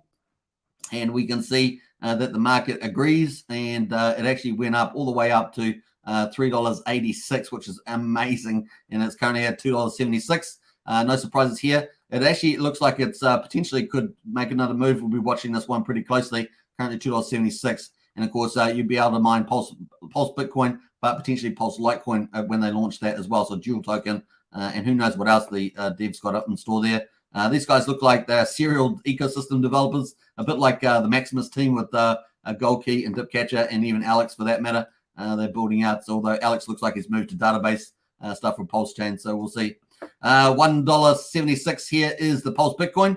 It is on the low side. Obviously, this is the output token. ASIC is the input token. And so I guess that's kind of to be expected. But of course, if you're looking at a store of value, you want to try and get that pushed up over time. Even if it doesn't have to be up all the time, but you want to get that higher, pushed to a higher level, and it kind of substantiates your the value of the store of value in some ways. So that's the way it goes. $1.76 at the bottom there at the moment. So maybe it's a bit of an opportunity. Who knows? We will see. It's definitely got lower lows, but it hasn't got lower. I guess it's slightly lower low, but not quite really. So we'll be watching this. And of course, there's whales out there. They are targeting growing in India and Africa and all sorts of places. So they're really trying to make this a global coin. We'll see. That is pretty much Pulse Bitcoin. That is day one of 2023. Let's see how it gets on during the rest of the year. We're also going to talk about BNB. Woo! This is the world's first crypto peer-to-peer crypto casino. And of course, this is new technology in crypto. So we love to watch new technology. It's not as common as you might think. And of course, this is a really cool, innovative DApp, decentralized. And of course, they've got more games coming out. So it's going to be a lot of fun. Cheers, everybody. $6.60. Let's get into a couple of comments though before we get into the Pulse for BNB. I think I got a bit behind here. Hex and SB in house. Hi all, good to see you. Burn your Watsons. Yeah, we got up to that. Crypto Heartbeat in house. Woohoo! Hey, happy new year from Crypto Heartbeat, another YouTuber. Good to see you. We had Jim at Crypto earlier. Crypto Heartbeat. Keep up the great work, guys. All the YouTubers are on deck. Need to be on deck because 2023 is going to be so amazing. And of course, they're all consistent YouTubers. We love to have consistent YouTubers in the house, but for those who are not consistent, get out there and start streaming. That's my encouragement to you for 2023. Michael Lamukes in the house there says, Happy New Year, Hexkins. I wish you all amazing profits in 2023. Nice sentiment there, Michael. Appreciate that. Happy New Year to you. Producer Michael in the house there, Zen. And Christian says, doing those NFTs was a bit hard to do. On top, yeah. Well, those are the short-term risks that people have to take when they're doing their burning. They still have the rarity, so they're going to have to play the longer game for those. This is the way it goes. But you're right. There's particularly for the big ones, the X-unicorns. Academiciated says, hello, Hex Pulse family. Good to see Academiciated. Man, I hope my wish for 2023 is an easier name to say. It's an easier name to say than Academiciated. It's like one of the hardest names out there. They have to say, but I think that's why you like it. You like it because people struggle to say it. Tomba says, so after the Zen NFT matures, you can burn it for Zen. You could claim your Zen. You claim your Zen, but you also have the rare properties in the Zen NFT. So it's still got a rare properties depending on what it's, because it's only going to be 100 X unicorns. So that by itself gives it some value. So we'll see. It's a bit like a futures product. Has an asset inside it. So futures either you cash settle or asset settle. So it's kind of like that. And we see that with some of the ownership tokens. That's kind of a way of talking about them. And they're tradable, right? So you can factor in the. So with normal minting, you can't trade it. So you can't factor in the future value. But with the NFTs, you have the same underlying Zen contract, but you can trade it. So you can factor in presumably any of the value that's in there in the future mint. So you could try and value that in. The market can be willing to pay that at any particular time. Obviously, the underlying price of Zen moves around. Higher that goes up, the more valuable, I guess, all things equal, more valuable the Zen NFT is. That's kind of the play there. We'll see how it goes. We'll see. We kind of see that in the Maxi product, right? It's got a 32% premium versus Hex because it's accumulating all the asset inside it. So it's kind of a little bit like that. Tombo says, so after the Zen NFT matures, I think we'll talk about that. Coconut says, Happy New Year, Superman. Everybody, thanks for all the vids and hard work last year. Whoop, whoop. Hey, Coconut, you're welcome, man. Pleasure. We're all on the same journey here, that's for sure. PLS says, Thailand says, Happy New Year, everybody, all the way from Thailand. Thank you, Superman, all your hard work, etc. Hey, PLSD, appreciate that. Big shout out to you in Thailand. A very beautiful place, of course. A lot of people like holidaying in Thailand. those beaches and amazing rock formations and things like that in the ocean. It's pretty neat. Matt says, Happy New Year to everybody, Superman and all. Matt from Bali. Man, we've got people all over the place, haven't we? People all over the place in the channel there. So it's so cool. Hex and Pulsechain, so global. It's so fun. Gas fee is about $78 to mint at the moment, says Christian. Yeah, the gas fees have been higher. I don't know whether ETH gas fees are going down much lower, guys. I mean, this is a weekend, and man, they've just been so high. I know it's the New Year's weekend, but man, the gas prices, 15 seems to be like the floor at the moment. It's trying hard to get down to 14. Okay, it's often is the 14, but what happened to the 12, the 10, and the 8 quay? It seems really hard to get that. That's for sure. Christian says, so what does the collector NFT do? What people can do? Well, the collector one is for you don't need to burn any Zen for the collector. It's really there's what they call a power factor. It's called, it sort of puts you in your rarity. The top one, the easiest one to enter is a ruby, I believe, and of course it goes through to amethyst and other ones. Basically, the power represents that sort of rarity in the NFT. Basically, it is the number of wallets, which is VMUs. You get up to 128 times the how many days you do. So the more wallets and the more days, the higher the power, and therefore the higher the rank they gives you in a rarity for the NFT itself. So it's kind of a feature there. Now, whether the market prices that or not is another thing, though, Christian. Just remember that. So it's not inevitable. It's just helps with the rarity of the NFT itself. So you'll get a different name and a different color on those. So it's kind of cool from there. But that is pretty neat. It's pretty neat. We like I said, I think it's going to be a slow rise into there, like a decent start, 5.5% burn, and then it's going to slow rise. And of course, it will just be one thing that's trying to eat some of that minting, but the minting is going to outdo it. I don't see the minting, particularly for the first little wee while. I don't know exact time, but certainly first wee while, and the minting is going to continue to outdo the burn until the burn starts will start sort of bubbling up and probably doing a bit better on other days. So that's kind of where, but they're going to bring more products onto the market, like I say, and we may see a much bigger burn there. All right, so BNB at $6.60 at the moment, holding up pretty decent. This is the first sacrifice project on Pulsechain, and of course that's done super well from my point of view. Still got a long way to go. Let's have a look at the buys. 29 buys versus 38 sells with $2,600 volume. So on the low volume side at the moment, we see that it has had big volume back earlier day when we got the up to 29.5x returns up there. I'm not sure who that big candle was that was selling that down, but that definitely got sold down there. Maybe some big person exiting there. Who knows? What else are we doing? I think we're going over to BNBP. Let me just pull this up. BNBP. We're going to have a look at the DAP, and they have just launched roulette 2 days ago. Was it 2 days? I think it's 2 days. 2 days ago. So roulette is in the house. So we've got jackpot now and roulette. So here are the people playing. You can see people winning and losing. Green is winning, and red is losing. So people playing BNB, BNBP. Now they probably have to do. We've got a couple of challenges. We've got the participation wallet play out soon, and of course that's 100,000. The market has absorbed that. We've got restaking coming up. That's happening pretty soon. Let me see what day that is on the staking. It is in 10 days. 10 days away. Woohoo! 10 days away. We've got a whole, because every day time you stake for 100 days. We've got a massive 77.6% staking. That does include the reward wallet, participation wallet of 100,000 BNBP. That would need to be absorbed by the market. And of course, then we've got restaking as well. So those are the two challenges on the project. Now, on the upside, is the gains. We had roulette just launched, and of course, all things equal, that should increase the revenue. And of course, it'd be cool to see that on the stats. I don't know if we have roulette on the stats yet. I don't think we do yet, so we'll be waiting for that. Obviously, they've just launched the game, so they've just been trying to get that over the board. It looks pretty cool to me. Now, I did have an update from PSI, so let's talk about that for the game. So let me just go and check that out. There is an update from BNBP from the team. Where did I find that? It's probably up the top here. Where was that? It's disappeared. Where has that gone?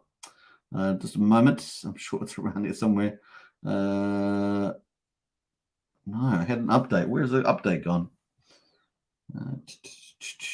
In the main chat. Let me have a look here. I'm not sure what chat it's in. Pretty sure that it was up here. No.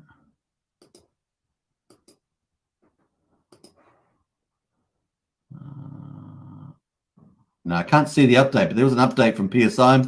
not PSI, I think is watching. So PSI, if you know what the update was, but I think it was to do with the fact that the team is running a couple of these tables at the moment and funding a couple of these tables before they're going to hand it over, the access over to the actual NFT owners. I think that was the update. So in UK, they got their liquidity. People were playing. So that's the second game out. So everything equal, the revenue should increase. What that means is that the airdrops, everything equals should increase in the lottery and the burn. So we're watching that. Obviously, one of the other things, not just those two challenges, but of course, getting marketing and getting more people aware. That's kind of a big part that needs to be worked on as well. So there's some of the things there. Let's have a look at the participation wallets quickly. It is currently 85.4% through. So we're getting there. And at the end, that will get allocated out. What else is there? The burn at the moment. Let's go to look at the burn. The burn at the moment is 997,140 is left at the moment. So this starts off at 1 million, slowly decreasing the total supply. Just one of the fundamentals that's going to help the price longer term. And of course, that is the burn. The other thing, of course, is the stake percentage coins is up at 77.63%. So obviously that gets it off the market, squeezes the amount of circulating supply and the amount of liquidity, arguably. And of course, we've then also got the airdrops in play. We had the fourth airdrop, but it's not showing up on here. It's kind of weird. The fourth airdrop, it's not showing in here. What's this, the 12th of January? Yeah. So I'm not sure why it's not showing the fourth airdrop on the data. Must be some issue there that needs to be resolved. But yeah, the lotteries at the moment, 40 lotteries have been paid out. So good luck to you. If you're staking BNB, you'll be access to that. Every BNB stake gives you a chance for that. So I think that's kind of it. The next game we've got coming up is Powerball. But every time I go to that page, it crashes the site. So there we are. Powerball is the next one expected. And that's pretty close, I think. It's probably not too far away. That is the BNB, $6.60, folks. We'll see how that goes. In any case, we're into the Hex Daily Stats, and we've got day 1,125, and we just come up to an hour and a half on the live stream because that's how it is. New Year's live stream. We're covering all the projects, and of course, it's a good start for the year. That's the way we're going to rock and roll here. What else there? Christian says, no, I talked about that one already. Right, so here's the Hex Daily Stats. Let's get into it. The 31st of December, the end of 2022, folks. And of course, this was updated about an hour ago, but we've been talking about so much stuff. We only just got to it. 31st of December, the price snapshot for the end of 2022 is 1.874 cents. Is this pretty much going to be around the bottom? We will find out if we get some bullish Pulsechain testnet V3 news. May very well be the mark the bottom. We will see and give us that cushion if the market decides to do its final hammer, maybe February. We'll see. The price down there just a tad. The payout per T-share is 6.324. It's another good day in the office, even after the Hex Godwell staked. Those penalties, sweet penalties. T-share rate there, 4,706 is the cost for a T-share. Remember, you can get it for a third of the price if you stake out 10 years. You get 20% more shares for every year that you stake, up to 2%. The share rate up 10.1 to 25,404 as the share rate. The average stake length, 6.52 years. The APY yield, 36.82%. Liquidity in the pool, 378 million. And of course, that's only up slightly from yesterday. The liquidity in the pool, $9.6 million US dollars. And of course, the liquidity in ETH is 1,327. So pretty similar to the day before. In fact, the US dollars is up slightly. Let's have a look at the T-shares. Look at that. What's that? 99,669 T-shares. What is that? Well, that's the Hex Godwell from what we know. That's crazy. And that means the T-shares is up to 10,330 T-shares. That's the ownership pool. Remember, Hex is easy to understand. We're a reward pool with inflation and penalties. We have an ownership pool with T-shares, which stands for trillions of shares. And of course, if the ownership or the reward pool changes, then the Hex payout per T-share changes. So obviously, with the increase in T-shares going up, that means on all things equal, the Hex payout per T-share will go down. That being said, we've had so many penalties that it keeps the share rate Hex payout so juicy. You hardly notice. So that's kind of it at the moment. Let's jump over to the amount staked here. So we got, look at this. So we had that 2.1 billion from Hex Godwell. We're up at 64.8 is the circulating supply at the moment. Kind of that math doesn't quite work out, but that's what it's saying there. Oh yeah, we got the increase yesterday. So cool. We had increased staking in addition to Hex Godwell about 36 million. We're at 64.8 billion Hex is staked at the moment. That's kind of the play. The circulating supply, of course, has gone down. You can see there as well. All right, so that's that. We've got a massive 10.04% of Hexes staked at the moment. So that gives us about a 36% APY based on that, I think is 10%. And of course, we got the penalties there, 2.1 million Hex penalties. That is what is masking the impact of the Hex Gold Whale stake, 2.1 million Hex stakes. And of course, thank you very much for your service. This is the way it goes. We got current holders up 77 to 315,000. So we are growing, particularly obviously with the lower price, you expect to grow a lot of accounts. That's on Etherscan there. Stakers, of course, is going modestly lately. We did have a couple of good days earlier, only 15 today. So get out there and spread the word about staking. Hex is about getting those T-shares. And of course, if you believe in all the fundamentals coming up, as I do, you'll be pretty excited about sharing the word there. 116,818 is the current stakers, and the total holders up 147 to 519,662. So we're continuing to grow there. We're on day 1,126, and of course, we're in Hex's fourth year, ticking it along here. In fact, we're almost a month, aren't we? We're almost a month. Tomorrow will be a month into the year 4. Isn't that crazy? So fast. Time is fleeting. Time is fleeting. Before we know it, we'll be celebrating 5,555 days. Not sure if I'll be streaming there. Maybe I am. I don't know. Who knows? Who knows what the future holds?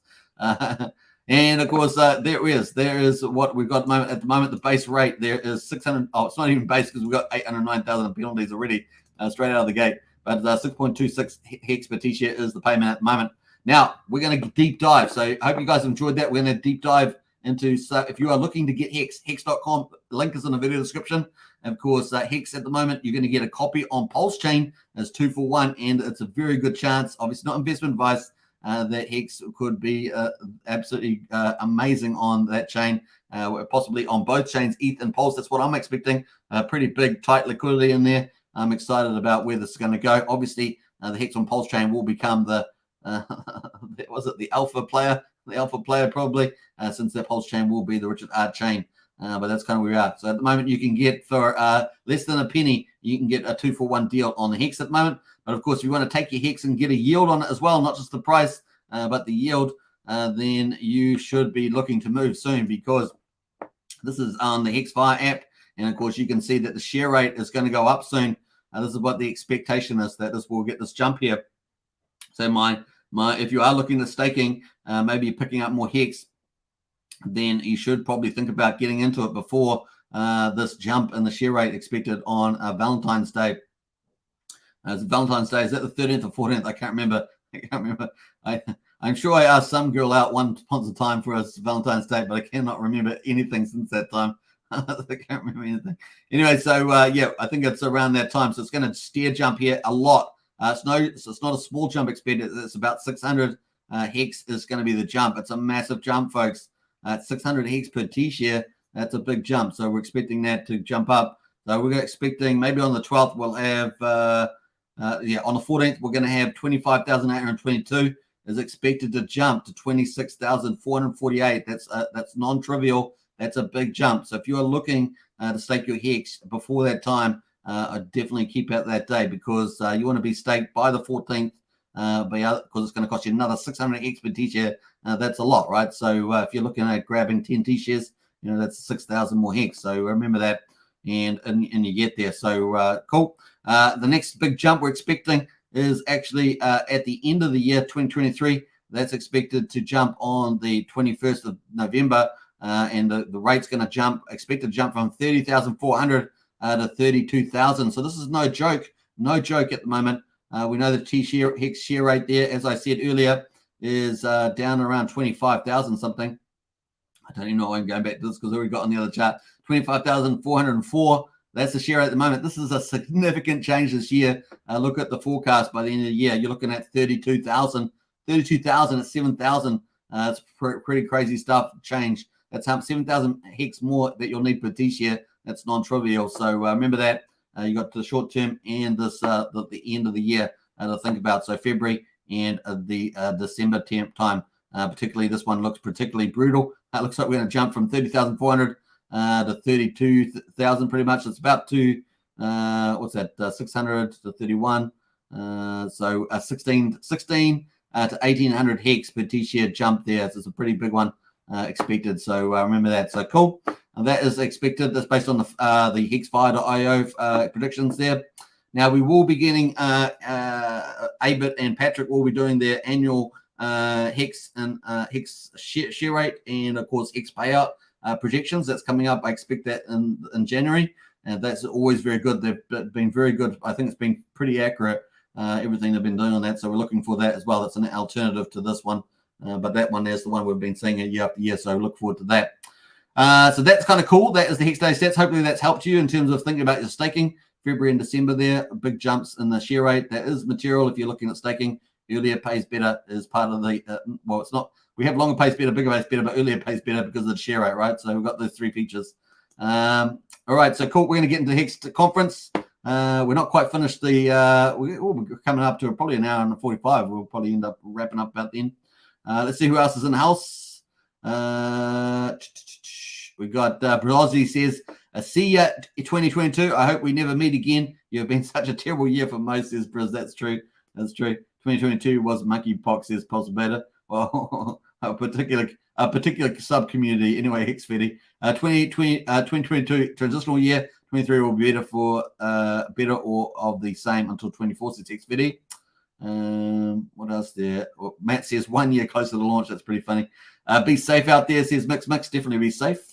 XV says, actually imagine if 23 is worse than I'd be crazy, but we can't get it virus and FTX can't fall again. So things looking up. Yeah. You never know with those crazy globalists though, Fetty. They're up to all sorts of nonsense. Matt and Barley says, Superman, I hadn't taken much notice of the Hex stuff as Pulsechain was really my investment, but recently sold some stocks and bought Hex. Nice one there, Matt. Nice one. And you're going to get a copy on Pulsechain too, Matt. So it's kind of a cool play for that. T-shares is not a right thing, right? It's just a way to calculate. T-share rate, that's how you get your amount of T-share. The share rate is how you get your the amount of T-shares that you have. So you get your effective bonuses, you divide it by the T-share rate, they'll give you the T-share T-share rate, and they'll give you the amount of T-shares that you get. So it is the denominator in the formula. Great time to DCA, dollar cost average of Hex for the next new lows. I agree, Hex Fetty. We're in a pretty good range, up to 96%, 97% even pullback. We're in a good zone for DCA. I think most people would just say that. Obviously, nothing on this channel is investment advice. You must always do your own due diligence, all that good stuff. Hex Fetty says T-shares calculate Hex payout at the end of the stake. Term correct. The T-shares does, yeah. What happens is that at the end, when you in-stake your stake, it will go through the S-load function and pretty much use that, and it will calculate your T-shares on the day versus the rewards on the day, and it will just go through every day. And that's why it costs so much with the Hex in staking. That's why we're going to, part of the reason, or at least for the first reason why we're going to Pulsechain. And of course, it goes through every single day and adds up your reward there. That's why, and it's using the S-load function, which is expensive. And they increased that like 8 or 9 times on the ETH chain. So that's why a big narrative from Pulsechain is being able to control the S-load function. So even though Pulse is going to be relatively cheap compared to ETH, you still want to, impact that S-load function. I will see what they do. Obviously, a lot of developers aren't even using the S-load, I don't think, for any now. They maybe create their own instances and stuff like that. I don't know how they're doing that, but I've heard other developers not even use the S-load function anymore. So we'll see. Rich Hart is missing. So the S-load function is really storage on the blockchain, right? They're paying for it. They make you pay for it. Richard Hart is missing, says VR. Yeah, he'll be back, I'm sure. He's coming back on the X conference. So we're going to talk about Richard Hart's next appearance. So he's not completely missing. But yeah, he's been away for a while. Now, I don't know what he's been doing. He's been talking about doing stuff for the museum, Hex Museum. He's obviously been buying a lot of clothes. Potentially, they're going to be maybe like Louis Vuitton stuff will end up in glass cabinets, as I've said before. We just don't know. We'll see him soon enough. Bright Light Crypto says, what's up, guys? Happy New Year. Been listening and organizing. Nice one, Bright Light. Welcome to the chat. Precisely says he tweeted today. Did he? I checked his tweets at the beginning. I couldn't see any. Maybe I'll check it later after we've covered our final topic. Min says, you are not a mouthpiece of Richard, I guess. How can you assure that Pulsechain will launch in 2023? Oh, man, that's so harsh. That's so harsh, GC. We're playing probability, sir. I said at the beginning. I said unless he decides to launch in 24 because of the bull market. All things considered, Min, GC, you missed my commentary. I can tell you did not watch my commentary at the beginning of this live stream. Go back and watch that, Min, GC. Matt and Barley says, so at the end of stake, do unstake the Hex, or is it converted to T-shares to sell? No, basically what it does, when you stake your Hex gets burned, you get shares, you hold those shares, you earn rewards against those shares every day. At the end of the end state function, it's going to go back and add up all those rewards every day, as I said, and then it's going to remint your original Hex plus all the inflation and penalties that you got out of the reward pool for over all those time that you had, and then you'll be able to have that and mint that to your wallet, or you can just go to good account it, take T-shares out, and just sit on there, not mint your Hex back into existence, and wait until you want to. That might be an attacker's advantage, depending on where you are. So it's kind of the play. Possibility says no one can predict anything. We just speculate. That's right. That's right. Okay, good. He's safe, says VR Nuggets. Nice one. Besides this, he was replying to other people. He didn't make a standalone tweet, says Briz. Okay, cool. All right, that's cool to see. We've got hexconference.com. It's coming up on the 6th to the 9th, and this is run by Matty Allen, of course, and his team. I think he has a couple people on his team. I can't remember their names now. I have seen them before. But anyway, this is going to be running from the 6th of January to the 9th of January. Pretty cool. We have got it listed here on the our timeline for our 23 timeline here. And, of course, maybe that is also the timeline. Maybe we get that announcement at timing Pulsechain V3. Who knows? We'll see. There is it. And, of course, it's going to be pretty cool. I think they're getting better every year. I think Manny did have the last one, but there were a couple of sections that weren't very smooth. Some of the audio, I think, some issues. There were a little few things. But it's really hard, isn't it, to organize so many people flow. But I think Manny's been getting better and better at these. And you get that learning while you do more of them, right? And I think these have been very popular. There's a massive audience for these. They get bigger and bigger all the time. And so we reach potentially tens and tens of thousands of people. It really is very, very cool. And, of course, if 2023 year, I've got 2023 as the year of Pulsechain, I think the probability of that is very high. And, of course, particularly in the first half, as I've laid out on the Hex coverage I did earlier. If you haven't checked that out, see it, watch it earlier in the live stream. But it's kind of cool. And, of course, we're going to have day 1 is already scheduled, so you can go and notify yourself of that. Day 2, and then day 3 is also coming up, and day 4. And, of course, that's going to have Richard Hart with Richard Hart there. You can see that. That's kind of cool. So day 4 is the Richard Hart one. I'll post this Hex conference in the chat there. If you want to go and hit all those, you can go and get yourself notified. What else we got? What are we up to there? Min GC says you're live, man. Didn't know that. That's all good, man. You can go back at the beginning and see. I do caveat my conversations. If you're a regular on this channel, you will know that I keep caveating my showing the limitations to my commentary. Matt and Barley says V3 launch must be around the corner. That should be positive for us all. I think so, Matt. I think there's a very good chance of that. Our biggest substantiated rumor for that is the KDP from Power City thing. That's where we're getting that from, if you guys are wondering why we're talking about the testnet V3. But hey, look, we've had what do we say, about 100 days since the ETH3. Let me go back here. We've had 100 days. Let me have a look here. That's the ETH proof of stake. We've had 108 days since the ETH proof of stake went through successfully. But we do have, as we say, on the 5th, somewhere in March sometime, we've got the Shanghai fork, and that would be ETH withdrawals. And that's kind of pretty important. That kind of wraps up the thing. You'll be able to take your ETH out of the stake, right? We want to take our Pulse out of the stakes, arguably. So that's kind of it. All right. So anyway, where we're up to? We're up to the Hex conference. That is pretty much it for that. We're looking for the Richard Hart. He'll be back on the night there. So will we get some alpha drop? We're all hoping so, of course. It's just one of those things. We'll just kind of leave it there. I'll leave that there with you guys. We'll see what happens. I just hope that he is well rested. The last conference he was on, he was not well rested. And I think I would hope that he is well rested there as well. The highest of stakes there is coming up as well. This is also, so we've got January, we've got Q1, Q2, highest of stakes documentary. This is top-notch quality, 30-piece music score. This is a pretty big deal now, especially if they get big streamers. This could scale up. Instead of hitting audiences of tens of thousands on YouTube or Twitter, this potentially could hit millions, if not tens of millions. So it has that potential. And, of course, that is a huge game changer, right?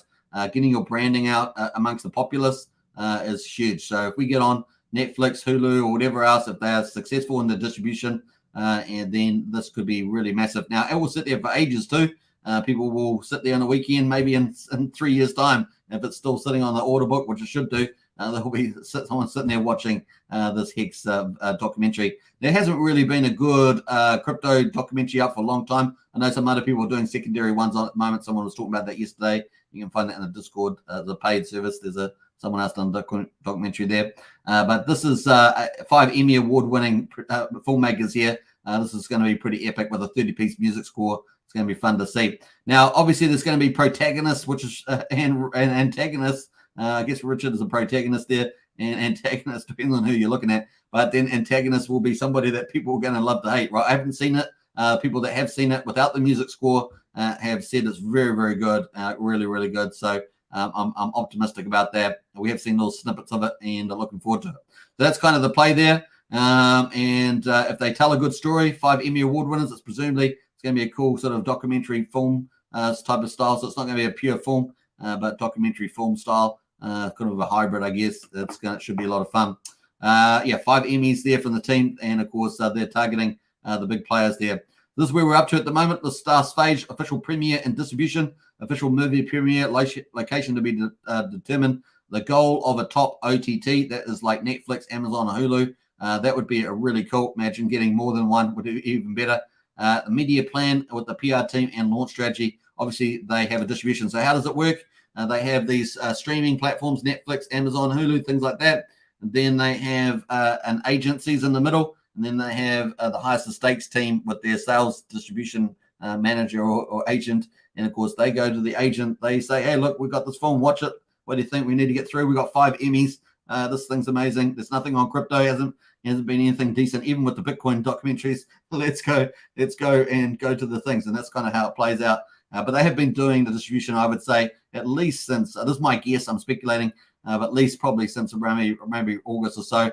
Distribution can probably take quite a while to do. So it's pretty cool. But when you got 5 Emmys, it does give you a walk through the door. When there's no real content, no real innovation in a lot of stuff, we know how much crap's going through Netflix and stuff. There's hardly any good quality stuff. A lot of woke crap, as we talk about. I'm pretty blunt about that. I'm sick of it. They try and destroy all our scientific shows and everything else with it. We just want to watch good stories, man. Bring back the good stories and keep to the canon. Keep to the canon. We want that canon preserved. Don't have to put your BS in it. Anyway, so family channel, good language channel. Anyway, so I'm going back to reruns for goodness sake, because I can't watch any of this rubbish new stuff. Anyway, so that's what we're looking forward to. And of course, having something new and innovative in the crypto space that's is going to be really good content. So I think they've got a very good pitch, quality, a super quality film, a gap in the market, and of course that should bode well with their 5 Emmys behind it. Should be good. So we look forward to it. I'm optimistic, but as we say, we don't know what the future will hold. But they're going to let us know the highest stakes on Twitter, and their final update for 2022 said that they would let us know any updates. Remember, this is not associated to Richard Hart. This is independent. Remember that. Now, Richard Hart said a couple of weeks ago, I think it was, or maybe a month ago, he said he really wanted it out now. He wants it out now. So that's kind of bullish. I kind of thought that was bullish from Richard Hart saying, I just want it out now. Bring it on. So that was kind of cool. But we'll see. Maybe that's a lead into the testnet. Who knows? We'll find out. But in any case, we're excited. Q1, Q2, folks. And we'll see where it lands in that in the first half of this year. All right, so that's pretty much the highest of stakes. Finally, I just wanted to give an honorable mention here to Power City. Probably going to be one of our AAA utility projects on Pulsechain. Pulsechain is not just the chain. It's not just Pulsex Exchange, which is going to be amazing all by itself with the big $1 billion burn potential. It's going to be also have these top tier AAA utilities on it. These are going to be the valuable stuff. If you think about Ethereum with its 4,000 projects, only so many of them are really valuable. Let's say the top 20 to 50 maybe. And we're going to have our own batch of highly valuable utilities on the Pulsechain and Power City. It looks like it is setting up to be one of them, potentially one of the top 2, probably, in my view. We will see. So that's kind of cool. What's the other one he's saying? What's the other one he's talking about then? What is the other one? The other one's probably going to be liquid loans, but there is a third competitor in that space. But you got to go, what's the third one? What's the third one he's talking about? What is he talking about? The third one, that's a mystery. That's a mystery. No, the third one is probably going to be the Fiat famous group based on the utility that they're offering. But we'll see. There could be others in place there. There is a fourth one. It's a pretty close right. Stop saying it. Fourth one's coming on the utility. It's crazy. Yeah, fourth one. It's probably going to be Coast team. Coast is lining up pretty well for that. But you guys stop bringing it out of me, man. We got some going to have some at least half a dozen really good top tier AAA projects on Pulsechain. Now you're going to ask me what's number 5 and number 6. I just said there's half a dozen. Well, stay tuned to the next live show. That's what you're going to do. Stay tuned for the next live show because we only like to talk about the highly probable projects. We do talk about a few. We're talking about myself. I talk myself in the third person. Is it like the Avengers? Is that how they talk about themselves in the third person? The Avengers? I don't know. Anyway, so that's pretty much it. So anyway, Power City. It says this is the update on the 31st of December. Yeah, boy. And, of course, this is Power City coming soon. The Amplifier update link is just below for those that missed it. And, of course, it's got the happy Christmas holidays. But really, we're going to be, we're in New Year's now. We're past Christmas Day and so forth. So happy New Year from Power City to all our friends around the world. And so that's pretty nice stuff from them. Now, I wanted to get something here. Toshi Flow has given us an update. Fully amped as Power City Core approaches Pulsechain testnet. So look like we're going to have the core, which is where you stake your Watt token, and of course you earn PLS from all the fees from all the utilities. They're going to have multiple projects being utilities, many of them top tier AAA utilities like the Transformer Bridge, like the Amplifier, and so we're looking forward to that. So that's kind of cool. Looks like we could have the core and the Amplifier there, Amplifier hooking into dApps like Liquid Loans. It's going to be pretty cool. And they are one of the 2 projects still that I consider top tier that have their sacrifice open at the moment. And, of course, we may talk about the sacrifices maybe tomorrow. We'll go through all the sacrifices at the moment. Power City and Famous have got 2 on that are probably pretty good. The Famous one is a fork of GMX, which is a margin trading. And we know that that particular product is very popular for people to use to margin trade. That's for speculators. Not for, we mostly focus on staking and stuff like that, but that's pretty exciting. Cool. I said yesterday, I said there's so much artwork we're using AI stuff now. Everyone's posting their all these pictures. It's pretty funny. All right, so that is pretty much it. Let's get into Hex at the moment. Hex is currently at 1.863 cents, and we're on the first day of January 2023. Oh boy. Let's see the final comments in the chat, and I'm gonna sign off. Grab myself some lunch and get out in that sun. I think that's probably what I'll do. Let's see who else is here. We've got Hexagon Batman in the house there. Emmergerd. Very, very cool. We got Min GC says, I don't mind DCA and Hex, but the question is, will Hex survive if Richard gets in trouble with the SEC, says Min GC. That's your second comment that's come in kind of negative. Is that what you're doing? Is that what you're doing on New Year's Day? Seriously, dude. Oh, man. Matt and Barley says, I hope Richard calling the bottom is probably in for Hex at the 0.28 cents is not on the film. Yeah, probably, Matt, probably. I hear the highest stakes is definitely not a fluff piece, but should be really good, fair and honest, yeah. And you want something with a protagonist and an antagonist because people love that sort of storytelling, so I'm excited about that. Matt and Barley says, we can't always be right to try, though. Anyways, it was good estimation and not far off it. Some thought the bottom was 10 cents, yeah, 5 cents, 3 cents, yeah. Well, we don't know what the bottom is, and we're going to find it, but we are down significantly at 96, 97%, so it's got to be pretty close, right? And like I said, the Pulsechain testnet V3 maybe we'll end that, give us a cushion there.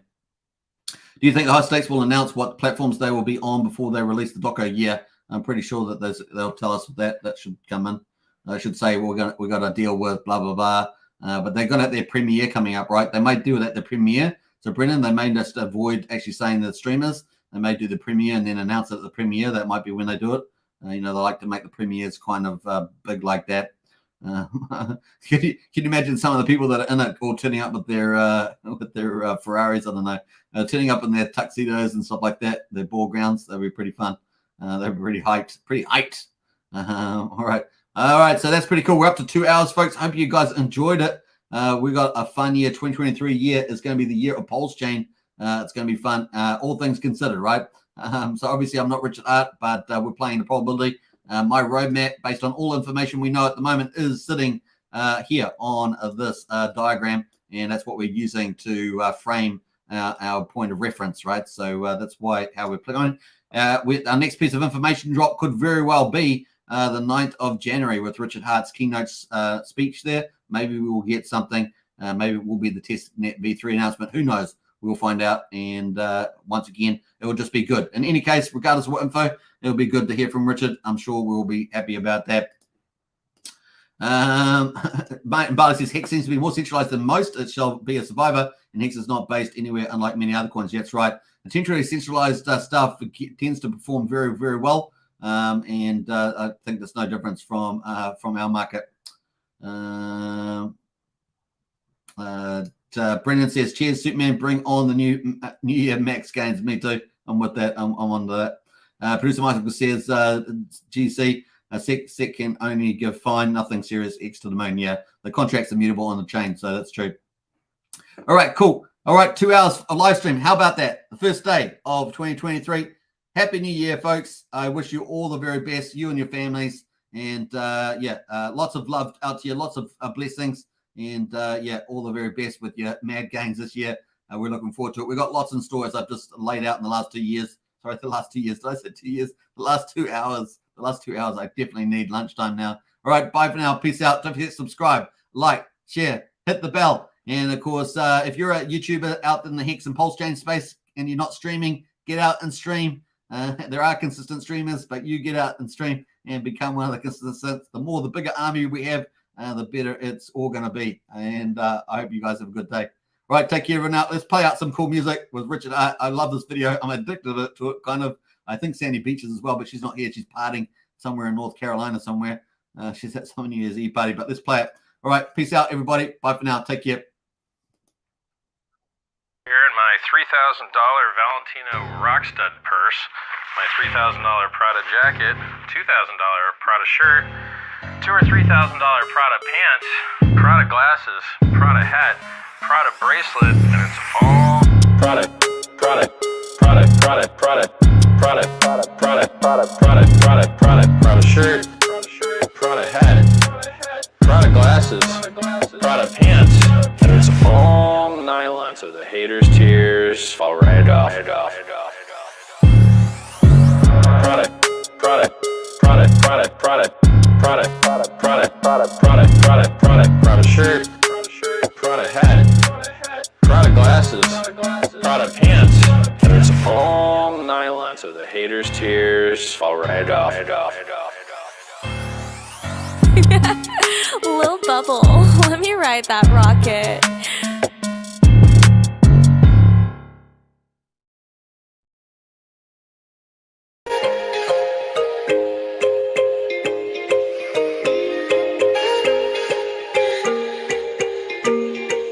Yes.